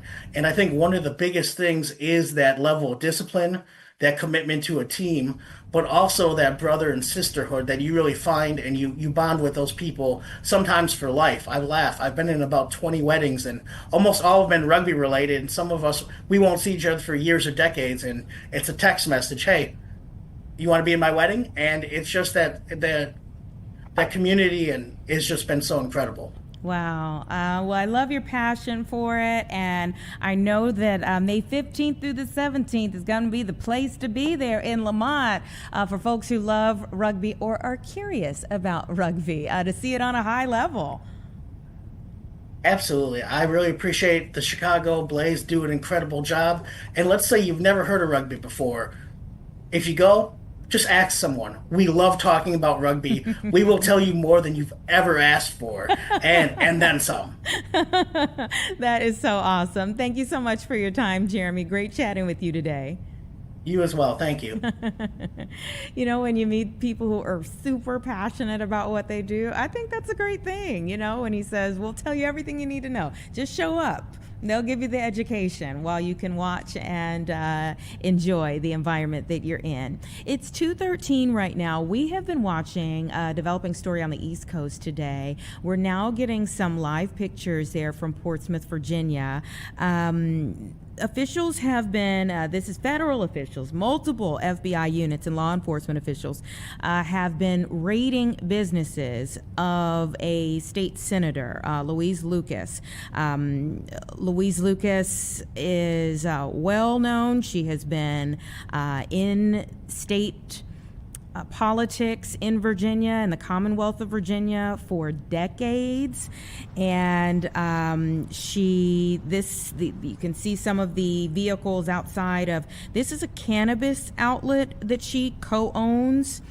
They have been going to many of her businesses today. This is a fraud investigation. Okay, so they have also gone to her daughter, who is also in local politics there in Portsmouth. They've also gone to her businesses today as well. Again, as her mother's businesses here. So these agents have, we're not sure right now what all they have taken from the businesses. All we know is that it's a fraud investigation and that they have been going from business to business for both State Senator Louise Lucas and also for her daughter. Her daughter's name is Lucas Burke, and that they are vehemently saying that the state senator and her daughter are saying they have no idea what this is about. That's been their reply today. They've been asked if this incident has anything to do with, say, healthcare in the state or something of that nature, as you're seeing some of the agents move around here. They said, again, they have no idea. This is quoting Lucas Burke, the daughter, Lisa. I was trying to think of her first name, Lisa. This has nothing to do with healthcare. I don't know what this has to do about. They are here to search for everything, anything related to Louise Lucas. It's devastating for individuals who have developmental disabilities, she says, to have to go through this today, and their staff to not know what is going on. But again, this has been going on throughout the day there in Portsmouth, Virginia. The FBI conducting these raids on Senator Louise Lucas's offices, her businesses, in response to what's described as a court-authorized law enforcement activity. That's all they're saying, that they really aren't giving any additional information. But a spokesperson for the FBI says they are executing court-authorized federal search warrant in Portsmouth, Virginia, no threat to public safety, and that it's a part of an ongoing investigation. No further information being made public at this point in time, but it's connected to an investigation that began during the Biden administration. So it's been going on for quite some time, ramped up significantly today. The Associated Press is reporting that this was a part of a corruption probe. So there's a lot going on with this. Again, the FBI going to multiple locations there connected to both State Senator Louise Lucas and her daughter Lisa Lucas Burke, both in politics there in the Commonwealth of Virginia, but both of them saying they don't really understand what is going on today. As we have more information about this, we're going to pass it along to you, but we just got that live picture for the first time, so we wanted to allow you to see that. We do have a statement here from Congressman Bobby Scott, who's also been in Washington, D.C. He represents this area for many years. He says, while we await the full facts of the investigation, it must be acknowledged that this FBI raid occurs in the broader context of President Trump's reputed abuse of the Department of Justice to target his perceived political opponents. It should be noted that this is occurring just 2 weeks after Senator Lucas helped lead the successful effort by Virginia voters to reject President Trump's attempt to rig the midterm elections. Again, this is coming from Congressman Bobby Scott, but giving a little bit more context as to why State Senator Louise Lucas may be in the crosshairs of a bigger moment there in Virginia, coming off of that redistricting vote that did go through, but then was stopped by a court. There's a lot there. 2:18, give us 2 minutes and we'll be back.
Welcome back. 2:20 right now, moving right along with our discussions here on the show. And we love to be able to talk about new businesses popping up throughout our area. So the city of Joliet has secured an agreement to advance a Rock Run collection as a premier, they say, hybrid lifestyle and entertainment destination. Let's talk more about this development plan with Terry D'Arcy, the Joliet mayor. Great to have you on the show today, Mayor. Great to be here. Thank you. Tell me about the conversation leading up to this development agreement. Well, this Rock Run collection has been started several years ago. It's a 300-acre site. It's right at the crossroads of America. It's 55 and 80 cross, and those will take you north and south to either end of the country. So the development started, and we've been working on it. We've got a casino in there. Hollywood Casino moved in there. We've got the start of 598 apartment units. We've got some restaurants in there, but we've been working hard to get a lifestyle center going. And about a year and a half ago, we met with Dick's House of Sports, and they were interested in our site, but they were looking at some others. And through the course of that last year and a half, we have worked with them. They're going to become the anchor of this site. So with them will come many national retailers to fill that site. It's going to be an unbelievable opportunity. It's as Vince Corno, the head of the real estate for Dick's House of Sports, said, this is the most unique and the only one in the country right now that's going on like this. Really? Wow, that is awesome to hear. How does it feel to be able to bring this to fruition there for Joliet, for you to be the mayor that signed this deal? It's so exciting. Dick's House of Sports has evolved from a two-store bait shop to a $20 billion company with 750 stores around the country. But about 10 years ago, Ed Stack, the chairman, challenged his team to say, how would you put me out of business if you were going across the street? They came up with some experiential ways to have people come into their stores. And it's not just going in there to shop. It's a lifestyle opportunity. They've got climbing walls. They've got simulators. If your kids want to try out a baseball bat, they're going to hit it into a sim wall, and they're going to know how far that ball went. I know, listen to Jeremy talk about lacrosse. They've got simulators for you to try lacrosse equipment, golf equipment. They've got climbing walls. They've got a mock field outside where you can try your sports spikes. They've got a mock track. They've got a field with artificial turf if you want to try out your soccer spikes, things like that. It's unbelievable what they've done, and it's the most innovative store I've ever seen. So it will bring many of the large retailers of the country to the site with them. So it sounds amazing when we talk about, job opportunities coming, or when we talk about just, the entertainment aspect of it. What's the price tag that's attached to this? Well, the price tag of the whole project is going to be a $1.3 billion build out in the end. It's going to create about 8,000 jobs, construction jobs. It's about $500 million worth of employment there. And then it's going to have 5,000 full-time jobs once this whole thing is built out, with over 400,000 square feet of retail, plus all the other restaurants and casino and everything else. So those 5,000 jobs alone will create another couple $100 million in revenue to employees. So did you get any pushback on that? Some things might sound significant, wonderful to some people. Others might just hear, okay, how much is this coming out of taxpayers, pockets? And they might have an issue. What are you getting any pushback? Well, this thing is all designed around a revenue bond system that only pays for itself through the taxes that it generates. The developer is putting all the money up to do this Dick's House of Sports development, and they'll earn that money back through bringing the other retailers. So there's effects they have to do in order to get the reimbursement on the investment for Dick's House of Sports. Mm-hmm. And I say that as opposed to the last time we were really having a conversation about a push for something there. It had to do with the data center, and people were like, no. So talk about the contrasting types of conversations, the contrasting types of ways that you have to look at developing the area? Well, this is a much needed concept for the whole region here. You know, we're the third largest city in the state of Illinois, and our region is very big, and it continues to grow. There's 5 cities around us who are joining together to do a $1.4 billion water project to raise the neighborhoods considerably. So, you know, we know that these cities are going to continue to grow, but there's 228,000 cars that drive down I-55 every day that go by this site. And it's the experience here is going to be to the benefit of many of the people of our community. And we didn't find any controversy in this one. Okay, I'm sure that's exactly what you hope with every deal, is that it sails through. And I hope that this is a wonderful addition to the area. When do you expect to, have some ribbon cuttings or some celebrations about things being built up? Well, they're scheduled to start moving dirt this summer, and we expect them to be cutting ribbons sometime mid-27. Mid-27. All right. Well, we look forward to further discussions and pictures and videos as this is coming about. Thank you so much for your time today. Come back on the show. Give us some updates. Thank you so much. All right. Take care. All right. Bye. It's about 2:27 now, and like we said, it's amazing to hear about something this significant. 310-acre mixed-use destination there for Joliet, and I guess every single proposal for development in a community has to go through a full scale of pros and cons and discussions about the give, the take, all of those things. But as he said, there are a lot of people that not just will pass through Joliet, but will stop and take advantage of this. And for hopefully for the people who live in Joliet, they'll be able to take advantage of it the most, both in use, but also getting some of the benefits on the revenue that's going into it. It's about 2:28, so we're going to take a 2-minute break, everybody, and then we're going to continue on.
Hey, welcome back. It's 2:30 right now, and throughout the day, we've been checking back in with the Obama Foundation because tickets for the Obama Presidential Center have officially gone on sale for the public today. And the interest has been high. So we want to check back in with Mike Stroutmanis from the Obama Foundation. Thank you so much for answering our call each time today. We appreciate it. Of course, we're excited. So, this is here for the people to enjoy. So talking to you means talking to the people. That is true. That is true. First thing this morning, you said that they were hot tickets. We knew they were going to be hot tickets. But where do things stand now in terms of if somebody's hopping on right now? One, about how long is the wait time, and two, how many dates have been sold? I mean, are we even looking in June anymore? Yeah, well, look, couple things. One, wait times are down a lot, which is great. When we first got started this morning, it looked like people were waiting sometimes 20 minutes, sometimes 30 minutes, maybe a little longer. That wait time, the last time I checked, is down considerably. Although, if everybody that's listening to my voice right now does what I want them to do and goes to obama.org to get a ticket, it might bump up a little bit, but we've got stuff for you to do while you wait. And if you're in the queue, you're definitely going to get a ticket. And then, look, our first weekend is sold out. Don't worry, though. There's plenty to do at the Obama Center if you don't have a ticket. But there are all kinds of other times available throughout the summer. Weekends are pretty popular, so maybe weekdays might be a little bit easier. And those free days that Illinois residents have on Tuesdays, those are pretty popular too. So I'd say maybe look to the weekdays, or maybe look to a little time out. But I'd also say there's so much to do without a ticket. Playground, restaurant, beautiful park, branch of the Chicago Public Library. Just so much to do that's there. 19 acres right next to the Griffin Museum of Science and Industry. So even if you don't get a ticket, come on down and have some fun. 19 acres, opening up on June 19th to the general public. And my goodness, I've been seeing, some of the images, the artwork online. It's stunning.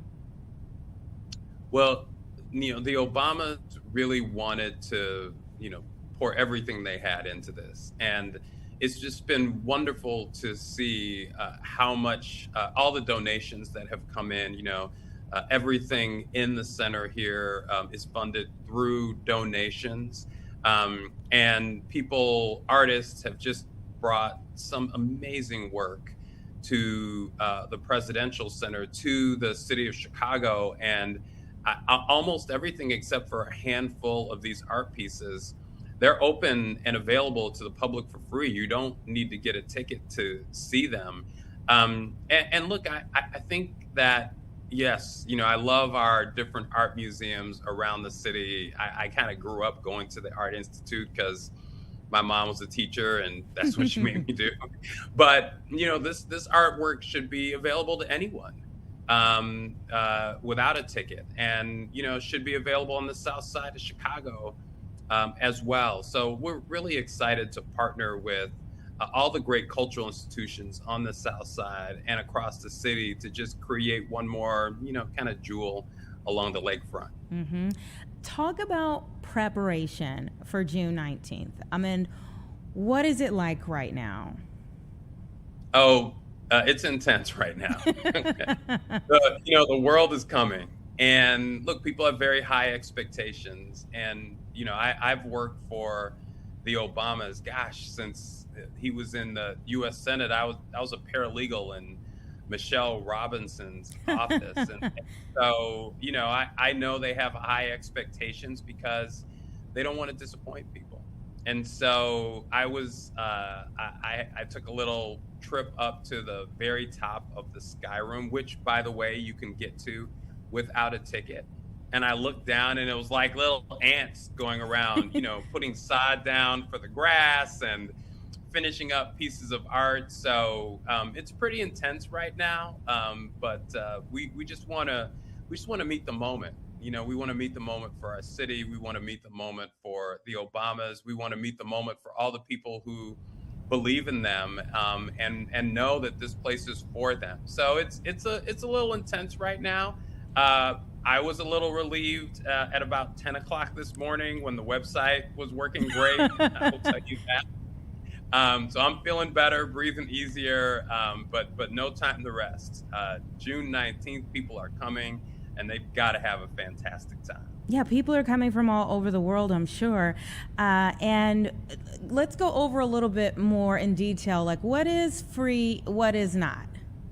Yeah, so it's what's ticketed is the museum. So that's that tower that you see, and everything except for the very bottom floor, the entrance, and the very top floor, the sky room.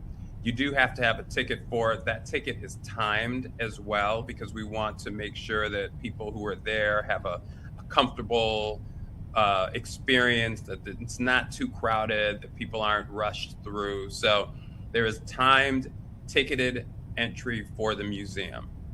Literally everything else is free and open to the public. Our restaurant, our cafe, the park, which is enormous. We've got, over 15, 16 acres of parkland with very quiet, contemplative spaces, a wetland walk. We've got a gigantic playground, a fruit and vegetable garden, a branch of the Chicago Public Library. We do have an athletic center. If you want to just walk up and shoot hoops, there's the Park District nearby. There's the YMCA nearby. The athletic center is going to have a lot of programming in there for the community, for young people, and the like. But you can come and take a look at what's happening at the athletic center. You can have a picnic. You can have a cookout. You can see the lagoon. So much of this is going to be free and open, but to get to the museum, you will need to have a time slot and a ticket. Mm-hmm. And how long can you be in there before you get kicked out? Well, we hope people are in there for about 3 hours. We actually have some previews happening right now where we're testing that. Uh-huh. We have alumni from the administration and the campaign who are coming in from around the country and some from around the world who are getting a first look because, they were part of making this happen. Mm-hmm. And we want to get good feedback from them as to what's happening. So, yeah, I think we think that it'll take maybe 2 to 3 hours to get through. So, bring comfortable shoes. It's a lot of space. There's a lot to see, and I think you're going to want to see it. Yeah, I'm one of those people that goes through museums, and I'm like reading each and every part, and then people like that I'm with are, girl, we're ready to go. So that's why I ask how long you have. I'm totally the same way. People are like, my wife and family are like, all right, we're heading out. I'm like, wait, I'm still at the first level. Exactly. Yeah, same. Okay. All right. So we have to, figure out a plan for this. Figure out a plan. I mean, not that we have to do it all in one day or one in session. Obviously it'll be here for many years to come. You talked about meeting the moment. What is it like for you to be a part of this moment? Wow. Well, a couple of things. One, it's been a lot of hard work. I will just say I've been working hard, and that has its own implications. I sort of feel my wife is sort of used to the fact that she says we as a family have given a lot to this cause. Secondly, it's just been really rewarding. I've had a chance to meet people that I never thought I'd meet. I met Luke Skywalker the other day. We had Mark Hamill come in for a little bit that we did on social media for the May the 4th Star Wars Day. But I've also met artists and that's been wonderful. But I will tell you the moment that has really stuck with me. So we had our previews, as I said, and I was there on Monday. And I remember one of my very first community meetings, there was a woman, and this was like 10 years ago, who said that she was retiring and that she guaranteed me that she was gonna be a volunteer at the Obama Presidential Center. And look, at this point, this was literally just an idea. There weren't even any designs.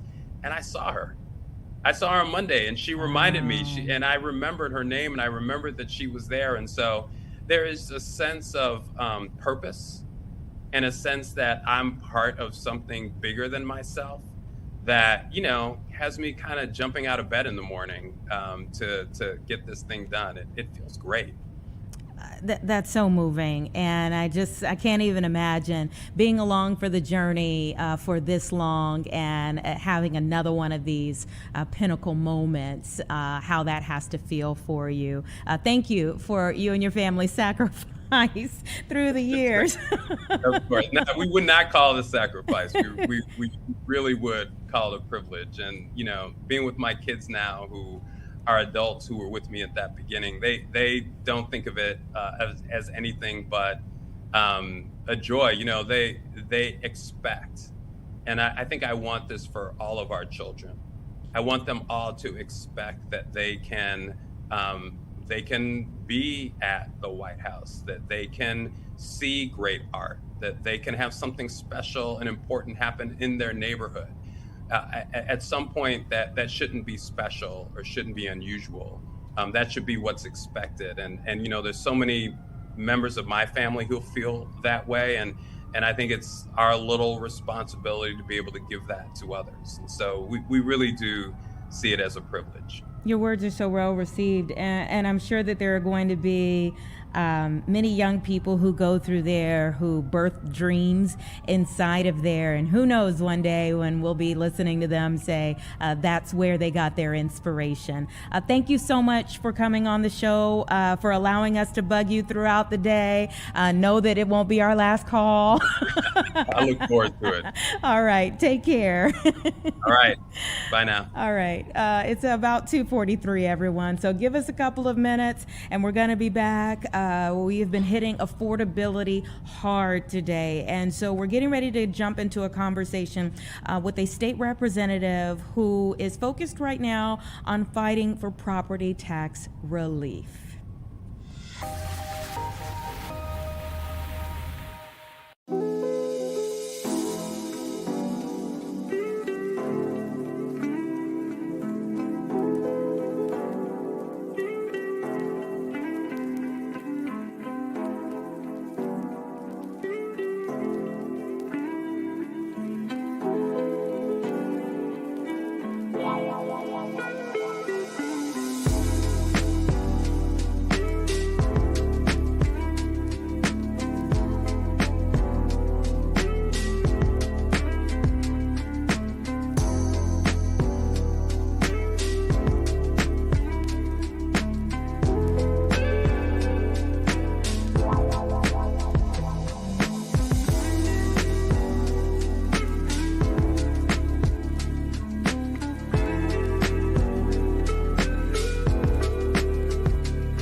It's about 2:45 right now. Let's hop right into this discussion about property tax relief, because we have had so many people who have been hit hard by escalating, some would say skyrocketing property taxes, especially over the last year. So we have a group of Illinois House GOP members who have rolled out a package of bills. They say prioritizing property tax relief for citizens. State Representative Dan Ugasti is joining me now. He's with the 104th General Assembly. Are you down in Springfield right now, I believe, right? Yes, down here right now at the Capitol. Okay, tell me about the fight that you have on your hands. I mean, we would think property tax relief, when we say relief, wouldn't be a fight because it's something that so many people need, but at the same time, going about it, how you go about it, could draw about some resistance. So tell me about what you all have proposed. So we have proposed a vast number of measures, bills that we've filed that would provide property tax relief for the people of the state of Illinois in many different ways. Some would provide great amount of direct relief immediately. Others would be a little more over time, but all the same, people within Illinois would finally start seeing their property tax bills going down. You want specifics on some of these? Sure. Or how would you like to? We have time. Okay, sure. I'll just give you the biggest one, and it's the one I actually filed, House Bill number 9. It actually takes part of the existing state revenues we have, uses that to provide extra money to school districts through a grant program, but for every dollar they receive through that grant program, they have to lower their property tax levy by $1. This past year alone, it would have provided $3.5 billion in property tax relief to the citizens of Illinois.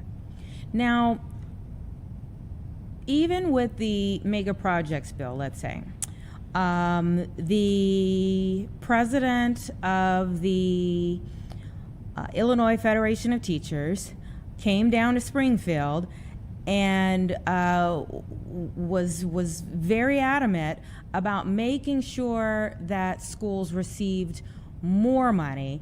How do you think the Illinois Federation of Teachers would respond to that proposal that would maybe help, property owners, but would it be helpful to the school districts? Absolutely, it would be. First of all, it's giving them, they're made whole. There's no money lost to a single school district under House Bill number 9. They're made whole. What would happen is the property tax levy would go down, which would cause property taxes to drop. If we do that, we can start getting more investment from businesses and other individuals within our communities, and by doing that, we grow our tax base, which would mean the schools would then see more money and it would go down. But the mega project bill also, that doesn't mean a reduction in money to the school districts either. It's a different way that it works, but they're going to get more money if these mega projects are built, not less money. And think about it this way, these mega projects don't have students. It's not an extra burden on the schools. It's just more money for them. So it works all the way around. Mm-hmm. Do you feel like the folks on the opposite side of the aisle will see it working all the way around? Well, I don't know. Unfortunately, we heard from one of the leaders just today that what they're looking at is they're wondering where the money is going to come from. And it doesn't have to be viewed that way. There are measures we propose that don't require money even from anyone's revenue streams or any budgets within the state of Illinois. I have a cap and drop proposal myself that we put out there with the mega project bill, and the Bears is tied to the Bears as well. And it basically says we're going to allow force referendums to be heard during general elections. In other words, they're going to be on the ballot during the general election cycle, not consolidated or primary elections when voters are not as engaged. And then also we're going to stop automatic bond rollovers. These are what happens is when taxing body gets a referendum and goes and gets bonds that are out there for a number of years, before those bonds come to an end, they roll them over and keep the money going, and the taxes never go back down. This would force the taxing bodies to pay off the bonds. They come to an end, and if they need more money, they go back in a referendum again. I know that so many people have voiced their concerns about or wanting a cap, making sure that there aren't these high escalation so quickly for people. I mean, some neighborhoods got a 120 or plus hike all at once. So making sure the cap is in there, but at the same time, I'm wondering, if there is any type of pushback on, say, the mega projects bill, and everyone, we all love the Bears, but if there is a pushback on the mega projects bill, some have, been concerned about the fact that there have been these fluctuations for everyday property owners versus a mega projects bill that could level things off for, major corporations or, say, the Bears. Right. Well, here's the thing. Some of these fluctuations are coming about because we're not seeing the growth in business development, economic development in our state that we have in the past and that we normally would. And because we're not seeing that growth, because things such as property values within the loop are declining at such a great rate, that's in part why we're seeing these large fluctuations. So a cap, we need to take a look at that and see if that's something we can realistically do. But if we get economic development going again in the state of Illinois, trust me, we're all going to be better off. Property taxes will naturally drop as a result of that, and we'll just be a much better state. Yeah, and the timeline for this mega projects bill, the Bears want something in hand by the end of the month. One of the things that I was talking with an Indiana representative about yesterday was just about the fact that how beautiful of a sight it was to see their lawmakers on either side of the aisle all come together and get it done. They wanted to make it clear they want the Bears in Indiana. Do you see both sides of the aisle coming together here in Illinois to do the same? We definitely can with the right bill, with a bill that protects our existing taxpayers, provides some property tax relief for the regular property taxpayers of Illinois, as well as does a mega project bill the way it was initially designed, not as drafted, but designed to do a pilot bill, a clean pilot bill. We could definitely come together and get this done. I don't see any problem with it at all. And not only would it help the Bears, we could then start getting other projects in the state of Illinois. Mm-hmm. But you said as it was originally designed, it has gone through some revisions. Do you, when you see it now, what are your thoughts in terms of where it is now? So the revisions that have occurred have helped some. And I guess when I said originally designed, I'm talking about the general intent. What we need to make certain is in there that wasn't in there originally and wasn't even in this last version is an absolute protection for property taxpayers. Once we get that for our existing property taxpayers, once we have that, unless there's major changes that change something else, I can see it moving forward with a lot of bipartisan support. Again, we need property tax relief as well for our existing taxpayers that are out there too. Yeah, I definitely think people are looking to hear updates on both fronts. And when people look at their property tax bills, aside from the sticker shock, one of the things that I think a lot of people comment on is just how many taxing bodies there are. Is there a way to reduce how many taxing bodies there are on the everyday citizen? Well, there is a way, absolutely, because, in all honesty, the state controls all this. While taxing districts set the taxes and the rates and different things and the levies, what we control is what bodies exist, what they can do, what they can't do, how much they can raise, whether there's a cap. So the state has a lot of controls, and these are all things we need to sit down and seriously look at. This is part of the reason why this has come to the forefront at this time. We were spending so much time on the Bears and the mega project that it only made sense to start spending this much time for regular property taxpayers as well. We've been pushing for it for years, but now we're finally getting the other side, I believe, to clearly see that there's a problem here and the existing property taxpayers need help as well. All right. Thank you so much, State Representative Dan Ugasti. We appreciate having you here on the show.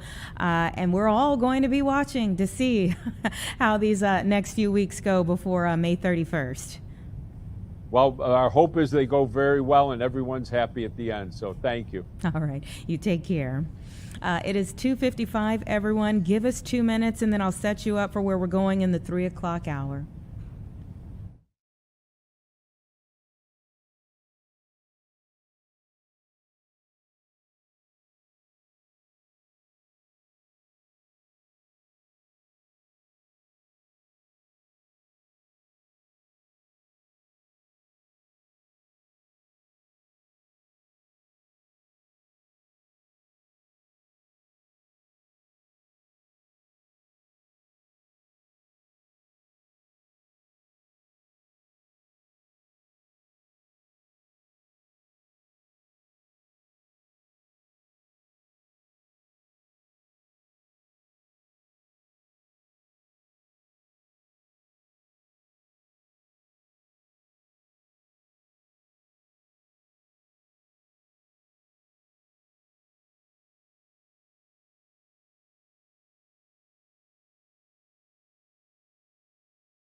Welcome back, everyone. It's 3:01 right now. Thank you so much for staying with us here on Chicago Live. Our next guest is sitting right here next to me. We have Cook County Board of Review Commissioner Samantha Steele. Thank you so much for being here in studio. Thank you for having me, Anita. So you're coming off of a big day yesterday. That day was where you received a not guilty verdict in a DUI case. Take me to that moment when you heard not guilty.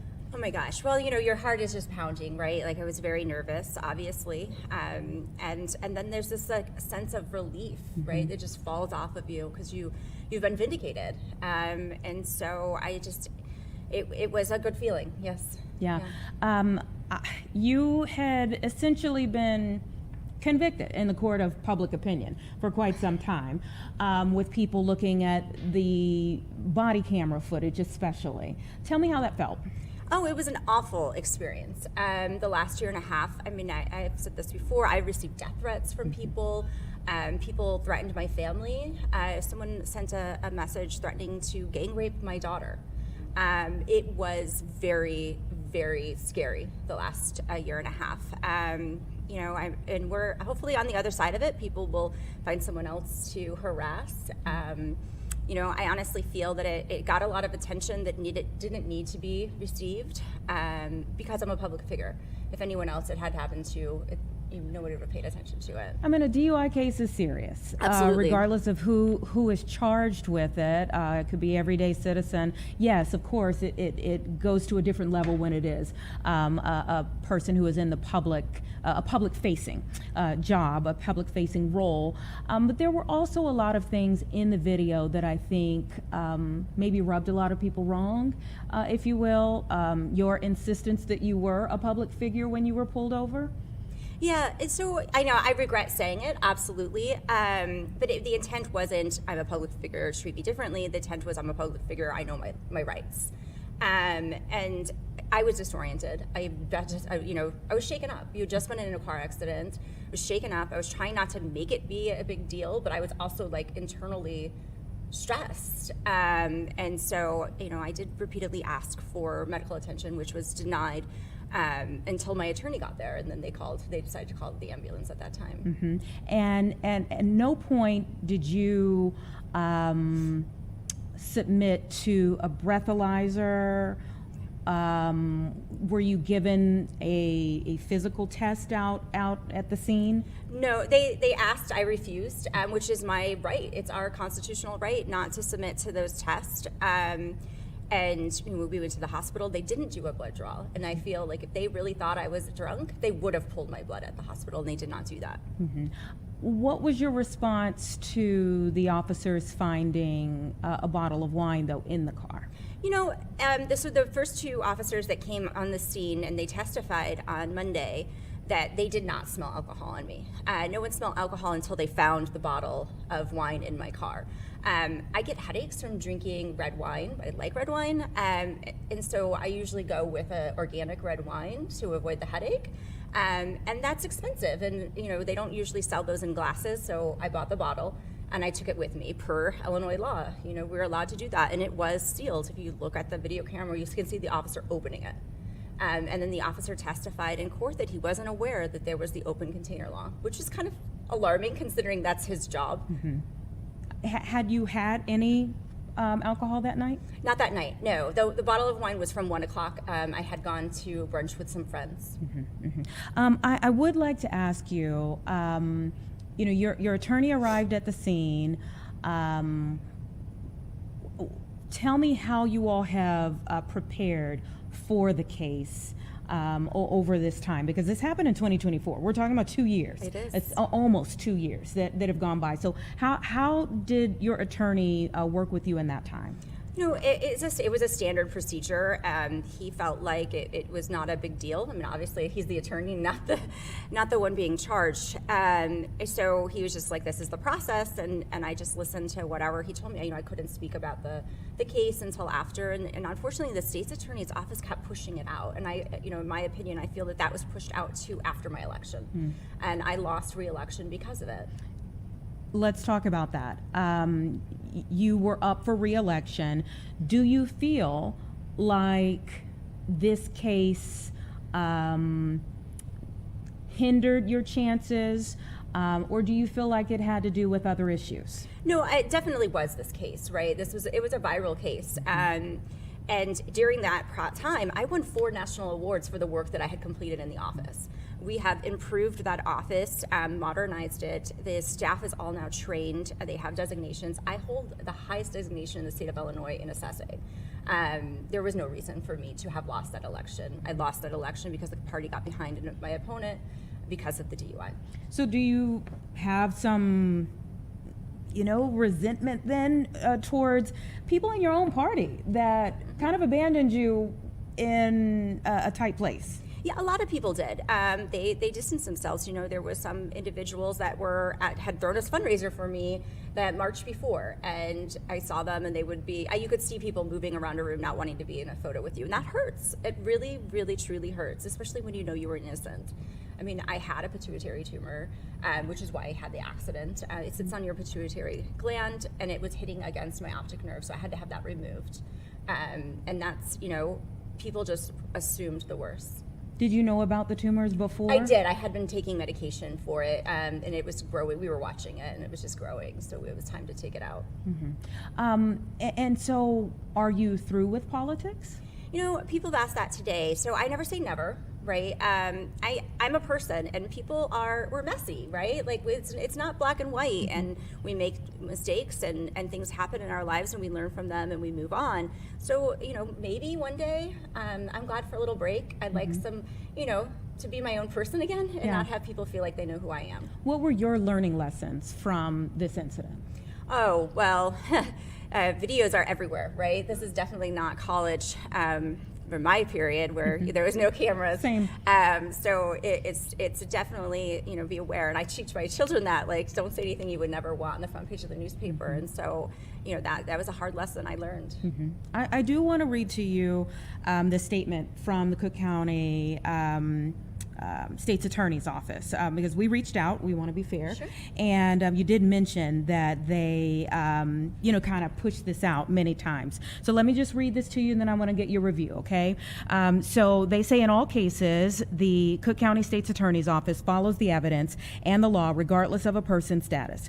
Driving under the influence endangers public safety, and we take these cases extremely seriously. In this matter, the CCSAO prosecuted the case because we believe the facts and the evidence demonstrated that the defendant violated the law. Field sobriety and lab tests are not required under the law to find a defendant guilty of driving under the influence of alcohol. While the court ultimately rendered its verdict, our office remains committed to ensuring that all individuals are treated equally under the law. At trial, 4 police officers, a doctor, a nurse, and a civilian all testified that the defendant appeared intoxicated. Law enforcement directly files all misdemeanor cases, including in this instance. Prosecutors review the information after receiving it at the first court date and they determine the most appropriate way to proceed with the case. Also, the defendant was charged by police on 11/12/2024, and finally, defendants are frequently convicted of DUI charges based on witness testimony, body camera footage, and other evidence when they do not consent to field sobriety or lab tests. What's your reaction? So I feel the state's attorney did not follow the law. They reached out to my doctor and the nurse from the hospital, violating HIPAA. They spoke to the nurse without notifying my attorney. Which is, it's a violation of our personal privacy. Is it a violation for them to reach out? No, but they have to have a court order. They had a subpoena for medical records, but not to talk to the doctor. I'm their patient, and there is the confidentiality there. So that was, I felt like that was an overreach. And come on, we all know the state does that. They overreach. There's so many people that have been convicted from the state's attorneys pushing for that. The state's attorney assigned their highest prosecutor, their best prosecutor to the case, and they wouldn't have done that if it was anybody else. Do you feel, though, that they're also looking at the case from a standpoint of this is a public figure, and so we need to assign someone who can handle this appropriately? Yeah, maybe. I would think that their attorney should all be able to handle it appropriately, right? And you don't assign your toughest prosecutor to the case. And that statement is also, again, not true. The first two officers did not testify that they smelled alcohol. They did not. And the doctor as well did not testify that she smelled alcohol. She said that there was no data to prove that I was intoxicated. But they said appeared intoxicated. So that wouldn't necessarily mean smelled alcohol. It could mean if you stumbled, if you couldn't follow the finger that's going across your face for a test, a physical test. If you couldn't walk a straight line. No, and the doctor in court and in the medical records said that I appeared, my gait was fine, my attention was fine, my responses were appropriate. And so, they wanted me to be guilty. On the flip side, what would you say to people out there who may feel that the system failed and let you off because you're a public figure? I wasn't let off, right? I was found not guilty, but I've paid for my mistake. I definitely have paid more than any individual should receive for this. I mean, the last year and a half have been a lot of public scrutiny and death threats for having a tumor and having a medical issue, and that's it. I mean, it's not fair. Yeah, I mean, I don't think anyone would condone death threats. Yeah, that's, so I feel like I have. I mean, even this morning, I could play it for you. Somebody has I have an individual, and he's doxed me, so my personal information is out there. And someone called my personal phone, not my work phone, my personal phone this morning, threatening me. Yeah. Well, he says it's not a threat, but it was a threat. What are you doing about the threats, or have you turned these over to? We do. We turned them all over to the sheriff's office, and the sheriff had several subpoenas, an individual in California, and then they went to an individual's house in Kentucky for the threats. So, do you have a feeling of relief right now? I mean, if you're still getting death threats? I'm ready for it to be over with, and I'm trying to be positive about it. I'm obviously grateful for the not guilty verdict, and so I'm just ready for this next chapter in my life. Do you feel like justice was served? No, I mean I'm getting death threats, right? Like it was a lot. But that's outside of the system. By the system, do you feel like justice was served? Yes, I do. I mean, there are laws in place for a reason, and I do not condone drinking and driving at all. And with the evidence presented, the judge ruled properly. And the health situation that you named, is that resolved now? You're feeling it was better? Last April. Yeah, I had the tumor removed. So it's quite the experience. Well, we're certainly hoping for the best for you, health-wise and otherwise. Again, the death threats are way over the line. I know you've been through a lot. I have. And there will be many people who have varied opinions on this, even as you go forward. But it will be interesting for all of us to watch how you emerge from this. Thank you. All right. Thank you so much for coming in. We certainly appreciate it. Is there anything that you would want to say to people who have watched this? Through all of this, I've maintained my level of professionalism in the office. I mean, like I said, we, just last July, we won 4 national awards for the work that I've done. So outside of, the DUI, I've maintained my professional level in the office. Thank you for coming in. Thank you, Anita. We appreciate it. 3:15, everyone. Give us 2 minutes and we'll be back.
welcome back, everyone. It's 3:18 right now, and if you have seen images of sloths, maybe in your timeline or on social media over the last 24 hours or so, there is a developing situation down in Florida that officials are speaking to now. Over 50 sloths that were dead in a place, Sloth World project. Let's listen into a little bit of where things stand at this point with the zoo. But even though this is hard, this is exhausting, it's sad at times, we're very grateful for the opportunity we've been given to try to save these sloths and set them on a path where they might have healthy, happy lives after this. We're also very grateful for all the support we're receiving from the community, from all over the globe, people that care about these sloth survivals, they care about the efforts that our team is making to save them, and it's so important, the conservation work that quality accredited zoos and aquariums do across the globe, and we appreciate how much people care about that. Now I'd like to introduce Dr. Rebecca Cliff, the founder of the Sloth Conservation Foundation.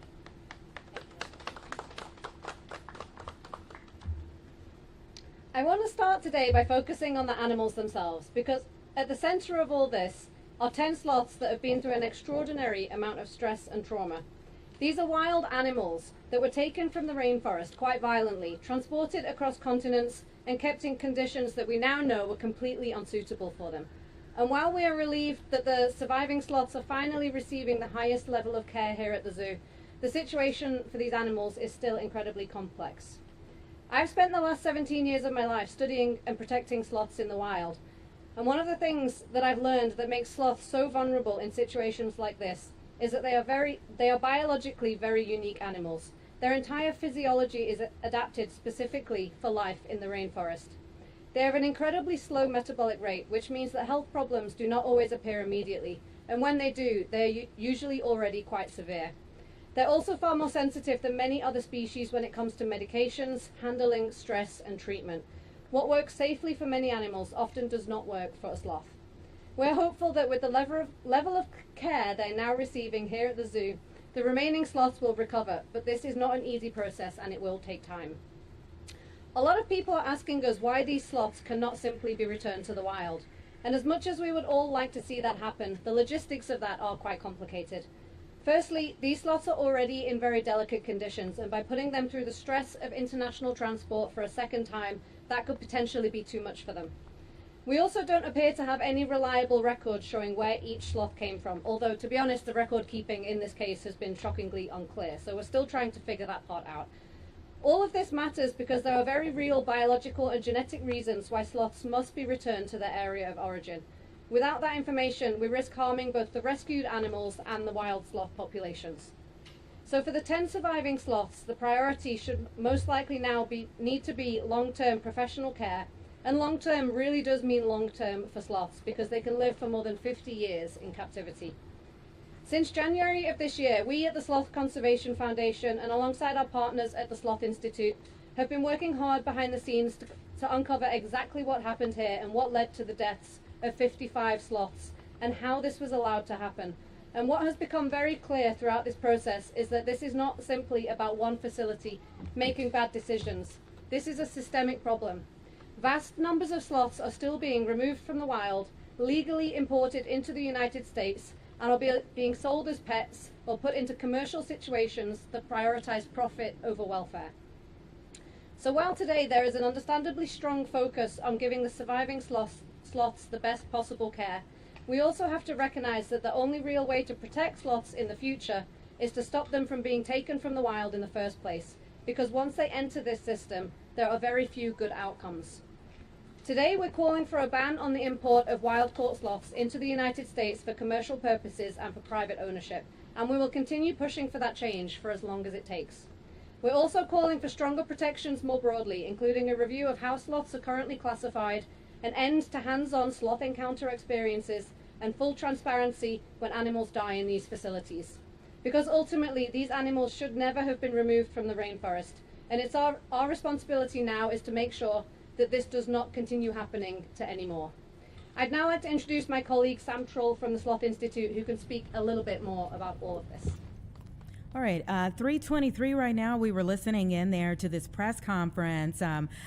So many people have been talking about this story out of Florida here, where these Florida leaders now and animal rights activists calling for accountability in this case. So a little background here. They're looking for more legal oversight into the importing and reporting of sloths and other exotic animals in Florida for public exhibition and personal ownership, and a review of potential legal and criminal consequences after the deaths of more than 50 sloths. I think the number is up to about 55 now. Sloths that were intended for this place that was supposed to be called Sloth World, Orlando. They're hoping that there is a total ban on the imports of wild-caught sloths to Florida. They're looking for this review of the legal threshold for animal abuse and animal cruelty. Again, you've got over 50 sloths that have died. Criminal charges they want to be recommended against the owners of Sloth World. To date, no violations or charges have been filed. No violations or charges have been filed. 55 or so sloths that are dead. No violations or charges have been filed. They also want a review of wildlife designations, which does not require reports of advanced imports or deaths of sloths or other animals. They want improved communication and a review of the permit procedures and enforcement and the staffing. So, I mean, anytime you hear of a significant amount of deaths of animals, there are going to be a lot of questions raised, not just about how they got to this point, but of course, how to prevent this from ever happening again. And those are just starting to take place here. According to the Sloth World was originally a project between two men. One of those men left the company earlier this year, according to the records, and they have denied, stating that the building lacks electricity or water.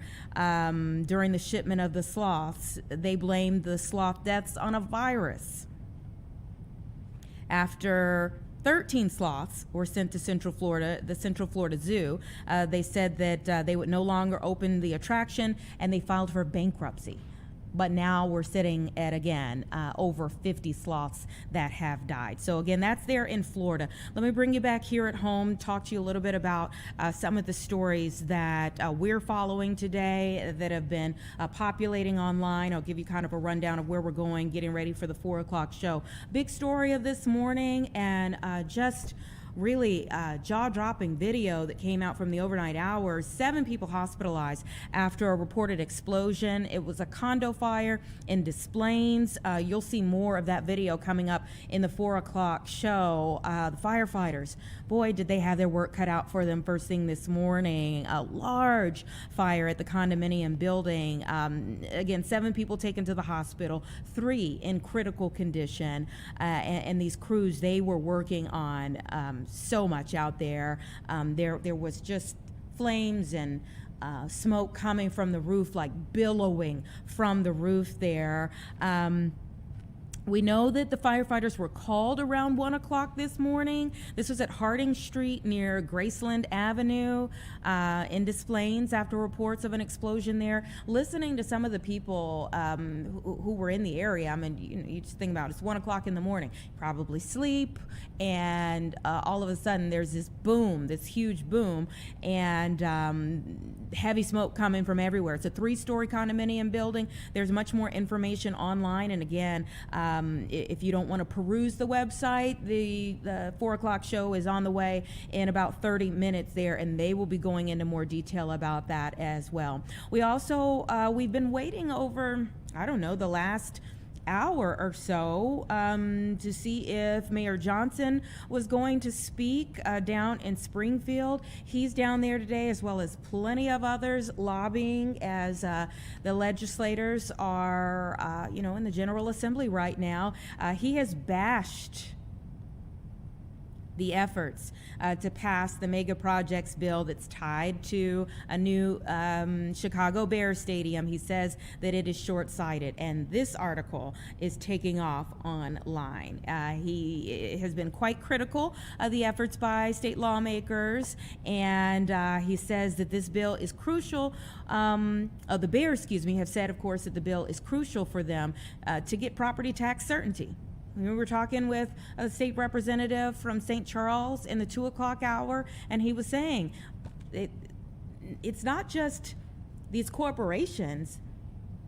This NFL team that's looking for property tax certainty right now, and that becomes a part of the toss-up in varying views of what you have, because so many people, regular, everyday people, would like to see some property tax certainty as well when you get these large, shocking spikes to your bills. And so that becomes a part of the rub. That's one of the things that Mayor Johnson has been bringing up here. But of course, a lot of people have been coalescing around sending the Bears to Arlington Heights to, at the very least, keep them in the state of Illinois. And Chicago is not on that list. At this point in time, it's like Arlington Heights or Indiana. But Chicago mayor is going to keep fighting for Chicago. And so this article has been taking off as people have been kind of looking into a little bit more of what he's saying, Mayor Johnson is saying about keeping the Bears either at Soldier Field or in the general vicinity, trying to build in that area. Of course, the Michael Reese site was a part of the discussion at one point in time. He says that it's a more economically sound option.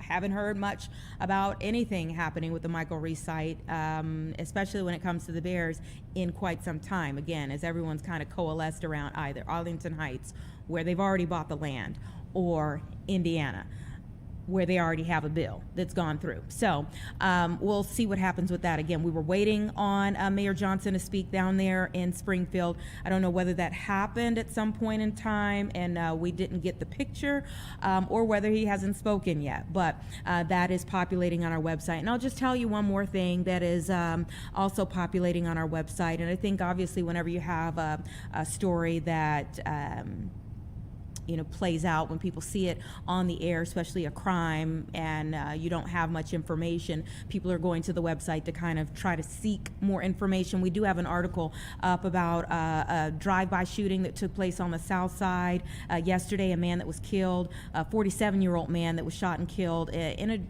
this drive-by. This was in the 1400 block of West 71st Street.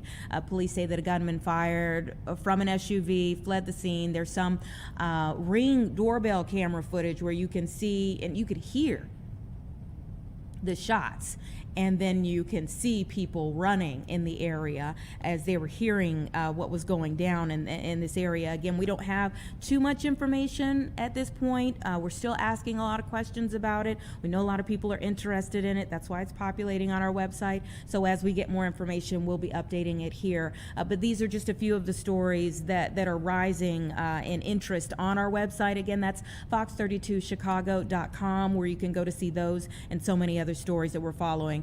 At the top of the screen, I'll tell you now, if you go to our website, top of our screen, there's a frost advisory. Crazy May. We're going to talk about it with JD Rudd. He just walked in here to Studio 32 on the opposite side of this break. Give us 2 minutes. We'll be back.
Okay, welcome back, everyone. It's about 3:34 as we're giving you this live look outside. The lakefront looks beautiful. Just some puffy clouds out there, but not a gray day. Not a gray day. No. So let's talk a little bit more about what we're experiencing and, more importantly, where we're going from here. Well, I'll say this first. We're getting a little more bonus sunshine today than I expected. I was okay. anticipating a lot more cloud cover, not a full overcast sky, but I was thinking more clouds than sun. So it's great to see a little more sunshine than cloud cover. Does that play in our favor? It will eventually. It hasn't so far today. Despite that sun, temperatures are still getting held in the 50s right now. And you mentioned it a few moments ago.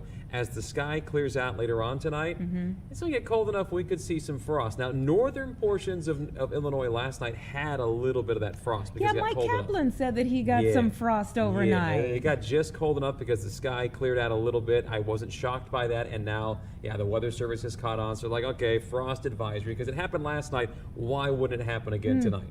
So, yeah, we can't seem to catch a break from the frost. At least not yet. I mean, it's not Mother's Day yet. You have to wait. We're getting You closer. have to wait. You're getting closer. We're almost there, Yeah. but I was looking at the tulips yesterday, and I Yeah. was like, "Oh, poor I know. tulips." They have been getting battered and beaten Yeah. with this frost. That They look so sad they're right now. hardy flowers. They're going to perk back up. They're trying to hang in there. But here's the thing, Anita. From what I'm seeing, and I'm going to be a little bit out on a limb here. Okay. I think the next 24 hours might be the coolest that we have for the rest of May, the rest of the summer season. This could be the part where This could be we're rounding that corner. We're stuck in traffic. We're waiting to turn. The car in front's got the signal on. We're, come on, let's go. We're gonna get there. I think we're gonna get there. It's gonna. What gives you the indication? Statistics and just the time of the year of where we are. I mean, once you get toward mid-May, it's supposed to be warm. You get to the end of May, it's the unofficial start to summer. By then, we usually have seen at least one day in the 90s around here. The sun angle's getting higher, stronger in the sky. You just have to warm up. You have to. So we're going to get there. That's why I say it's kind of going out on a limb, kind of just using the science of the climatology of the year to say, okay, this has got to be about it. Well, I mean, you have the degree and the seal to be able to say that. I got a walrus too, but that doesn't factor into much. I don't. We'll talk about that later. Let me show you, if I could, the 7-day forecast of where we're going. So tomorrow, and it's like I talked about yesterday, it's psychology. I mean, today we're about 57, 58. Tomorrow's going to be 60. I did throw in a chance of showers tomorrow. I'm seeing this weak little feature in the atmosphere. It could squeeze out some showers, not everywhere, but in a couple spots. So I feel we have to put some rain in there, maybe some leftover showers on Friday, but a lot of eyeballs. I don't to keep my job, my walruses and my seals, I have to do this. But look at the temperatures. I mean, 65 on Friday. Saturday's still the pick day. Sunshine, 75. Notice the difference on Sunday. I've pulled the rain chance out for Mother's Day. It's looking like this little feature may not be as robust. So, or your wife was like, "Get that out of there." I had a lot of different females in my life who were like, "Really? You gotta put rain on Mom's Day?" And I was like, "Okay, I'll see what I can do. I only get 3 favors a year, and I've already called in 2, so we'll go for 3." And so we'll get that rain out of there for Mother's Day Sunday. Monday, 61. Maybe somebody gets stuck around 59 or 60. Then we're 66 on Tuesday. We're 69 on Wednesday, and I think by the end of next week, mid-70s, some areas close to 80. And as I say, you get more to the month of May, it just has to warm up, and it will warm up, which is why I'm optimistic that this is going to about do it for us, for these frosty nights, for these cooler days, just getting into the 60s and staying there or better. That Hang on in there, everybody. We're going to get there. So, yeah, I mean, it's not all sunshine and roses, but it's baby steps, and we're going to baby step our way through this thing. I'm just happy that we get at least one great-looking day for Mother's Day weekend. It's light at the end of a long, cold, often dark tunnel. It's how it goes around here. We trudge through it all. You know, we get through those fall months. We get to January and we go, all right, when? And then you got all of January, and then you got all of February, and you're like, okay, well, March is coming. And then March gets here, and you're like, well, this is like January. And then you have an April like we had, which was warm, but we had so many wet and rainy and nasty days, and everybody was busy trying to get water out of their basements, trying to figure out water in their backyards, and you couldn't enjoy anything. Tornadoes. And then there was all that stuff, too. Yeah, and then you get frost at the end of the month, and now you're starting May, and you're like, okay, this is it. And now a couple of frosty nights. But we're going to get there. We're going to turn the corner. We're going to be okay. And to your point a second ago, we have no severe weather in this forecast, which is great for most areas too. So. Yeah, I mean, look at all those folks out there just enjoying it, and of course, those the crowds are going to build. Oh yeah, before too long, it's going to be hard to fight your way through. People everywhere, everyone's out walking. We're shedding the coats, the shorts are out. Everybody's enjoying themselves. We are going to get there, and we're going to all be happy for it. Looking forward to those moments. Yes. You know, yesterday you and I were joking about the S word. You know, and today we talked to Robert Ray with Fox Weather. Yes. Have you heard? Did you see? In Colorado. Yeah.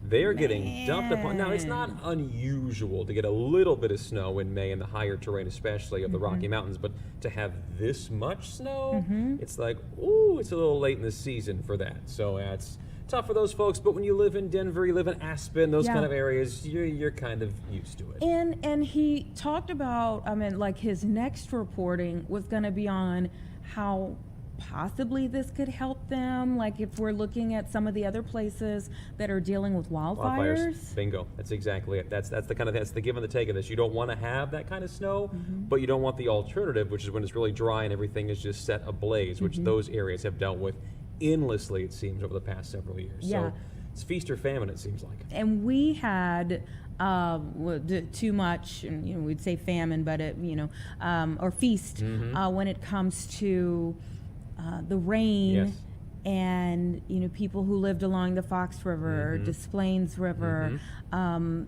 They were just watching and praying that things would go down, recede. What is our flood stage at this point? We're getting better. I haven't checked the actual detailed numbers, but it's getting better because we haven't seen big time soaking rain. But there's still a lot of water that has to go someplace, and we're taking time to finally get rid of that water. We need some sunnier days to soak up the ground still. We need some drier conditions overall, like lower dew points, which we have seen. That's helping us. All these little things are helping us. So we'll see how these rain chances tomorrow and Friday play out, but I think we'll be in good shape. Yeah, and so you think that will help us with drought conditions? Oh gosh, yeah. There is no drought anywhere in our area right now, which is phenomenal. But again, too much of a good thing is then a bad thing because when you got the soggy fields, you can't get the big heavy machinery out there to do the planting that you need or anything else like that. So it becomes cumbersome. It's too much of a good thing. But do we, let's say we don't get any more rain for a while, would what we had sustain? A little bit, but you need a little bit of moisture every week. Like on average, I believe the number is around 3/4 of an inch to an inch of water per week to keep things healthy and good. Now, we had a lot of that in April, so we're going to kind of extrapolate that out here into May, but eventually you're going to get to a point where, okay, we need to water this thing a little more, so we should hopefully see some of that. I know last May was one of our driest Mays we'd had in a very long time. So let's see how this May plays out. A few rain chances here and there, but I'm optimistic that we'll be okay, at least for this month. Very interesting stuff going on. Yes. I mean, when we have a conversation from frost to drought and flooding in between, it's a whole lot going on. Oh, there's always something happening. You better believe it. Thanks so much for coming up here. We appreciate it. Thank you. We'll get you back downstairs for the 4 o'clock news. We'll see him very soon. We'll see you back here in 2 minutes.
Welcome back, everyone. It's 3:45 right now, so it's time for our final conversation of the day here on Chicago Live.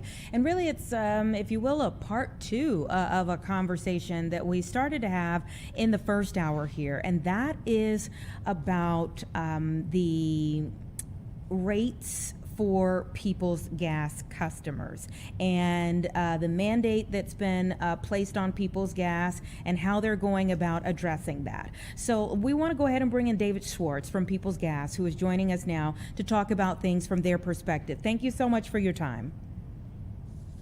Hi, Anita. Really appreciate you being here today. We have really been talking a lot about affordability issues, and for sure, when people hear of a $202 million rate hike for People's Gas, eyeballs get expanded. What are your what's your response to people who would question if that's necessary?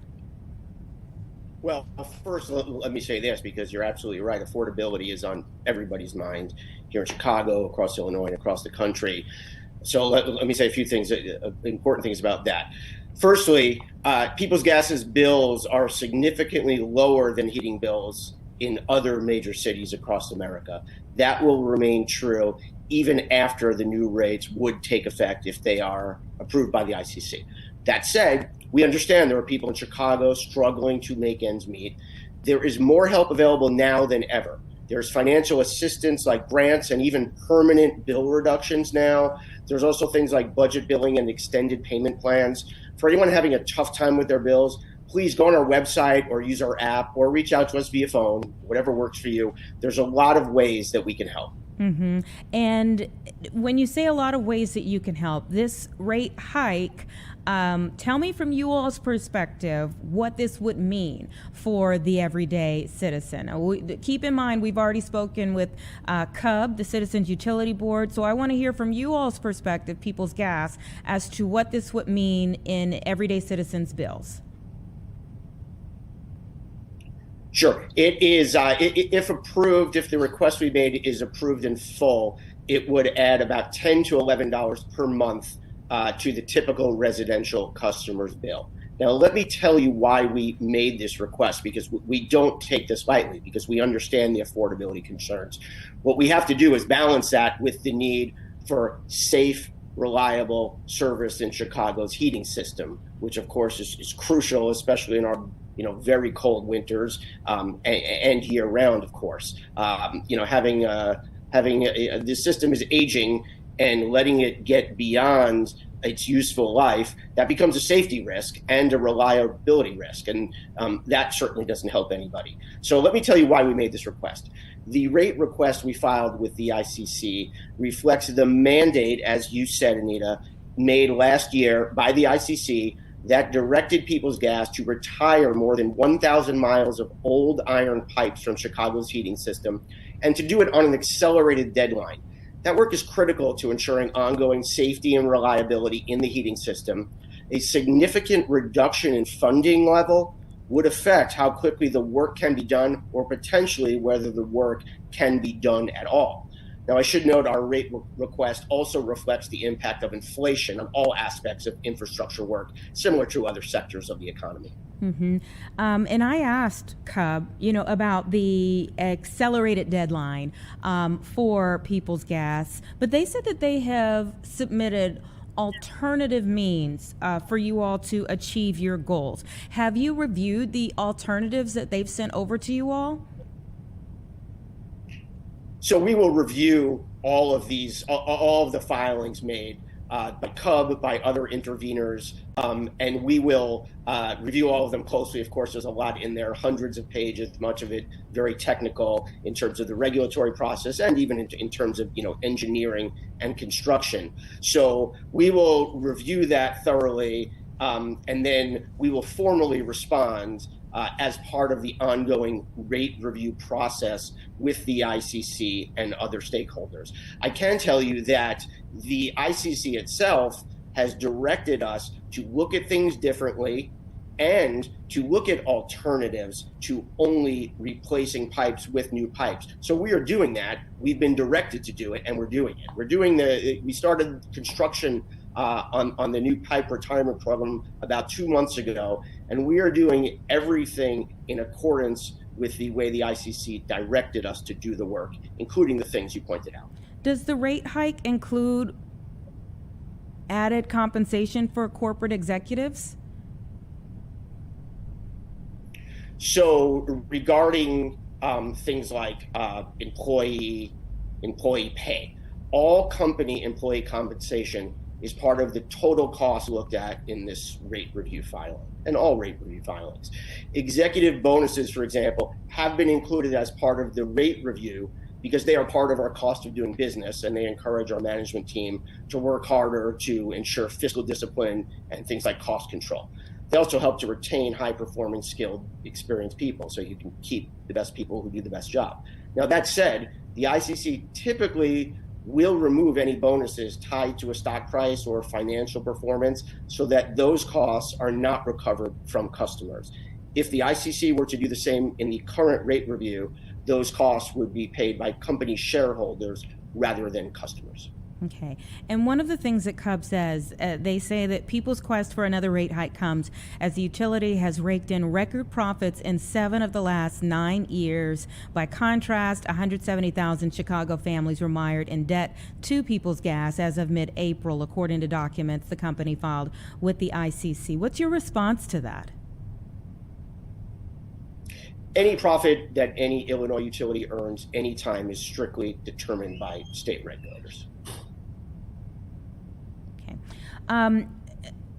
When you mentioned the fact if this is approved, what is the timetable that we're looking at here, and is there room for negotiation at this point? Well, the timetable is we filed the initial request in early January, and the process takes up to 11 months. So we're looking at November or December for a decision. What happened yesterday with the filings that you're referring to, that's all part of the process. We filed our initial testimony, our initial request in January, and now groups like CUB and other stakeholders, they have their say about what they think of our requests and what they think should be done, and that's the next step in the process. And now the next step beyond that is we look at their suggestions and we say, here's what we think of this. Here's why maybe there's something in there that we're doing. Maybe there's something we're not doing, but there's a reason. Maybe there's something that we're not doing that we could look at doing. So what you're talking about is that's the point of the process, to get all the facts at and arrive in the right place. So that, in a way, within the let's say the structure of a formal process, all of it is about getting all the information out and coming to the right decision for the people of Chicago and for the state. Mm-hmm. And of these old iron pipes that everyone has mentioned, where are they? I mean, where's the bulk of them at this point, and how old are we talking about? They're spread across the city, and a study was done in 2020, and it found that 83% of the iron pipes in Chicago's system had less than 15 years of remaining life left. That was 6 years ago. So we're 9 years away, which is why time is of the essence, and we need to have the resources to be able to move forward with this work. Some of the pipes in the system date back as far as the 1800s, and we've been working on those. Most, if not all of those, have been retired, but there's still many other pipes that are almost as old as that, and that is why this work is so critical. Those pipes that served us well for a very long time, but now they're nearing the very end of their lives, and we don't want to go beyond that. We don't want to test that. That's why the ICC ordered us to do this work. That's why we started it. And that's why we need to keep going and why we made this request. Mm-hmm. And then I just want to ask you on a final note here, kind of circling back to your comments about Chicago currently, our heating bills being below other major U.S. cities. Why is that? And are we not rapidly catching up? Or how do you keep us lower? Well, we keep us lower by being as efficient as possible.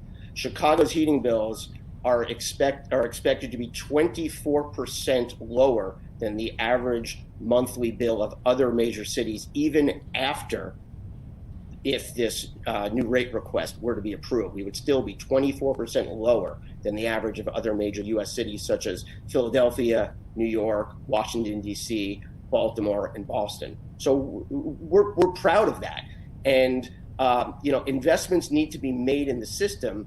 And I think, the fact that our bills are lower than other major cities and will continue to be even with that investment shows that we're doing a good job managing the need for reliability and safety and keeping costs as low as possible. David But Schwartz. it is an investment. I'm not saying it's low. It is. $10 a month is not a small amount, but the value it creates by ensuring Chicago's residents and businesses, the economy as well, remains safe and reliable to drive the economy and people's lives for generations to come. There's a lot of value in that. All right, David Schwartz with People's Gas. Thank you so much for being here with us today. We appreciate it. Look forward to kind of watching how this. Can I make one more point? Sure, go ahead.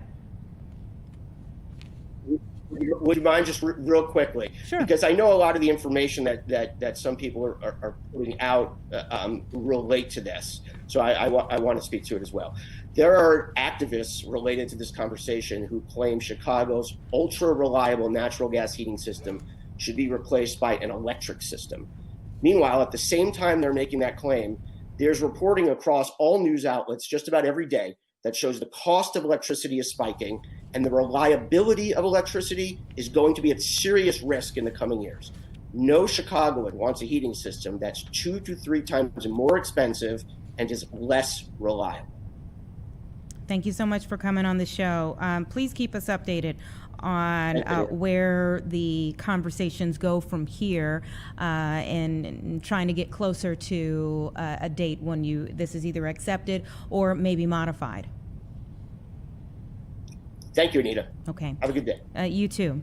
Everyone, it's just about 3:58, so we're drawing near the time that we're going to get you to the 4 o'clock news. Let me tell you quickly about just some of the things that our reporters are going to be working on for that newscast as we get ready for it today. We have Joni Lum, who's working on Cubs Sox kidney donation story. You can already tell this is going to be a super heartwarming story that you do not want to miss. She's out at Wrigley Field, so we're looking forward to that conversation, that report.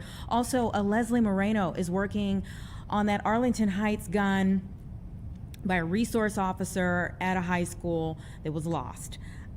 Still has not been found. School, I believe, was back in session today. They called out for one day because officers from many different agencies went out to go find it. It still has not been found. They were back. She's getting more reaction to that. And also, Casey Cronus is working on a story. Life and being the environmentalist he is and the relationships, married to Jane Fonda. He is so fascinating. He was a huge, huge figure in American history.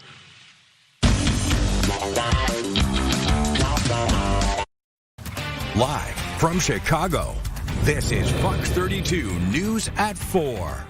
Let's talk. Chicago police paid tribute to an officer lost 3 years ago today. What her mother shared about the day since. The push to keep the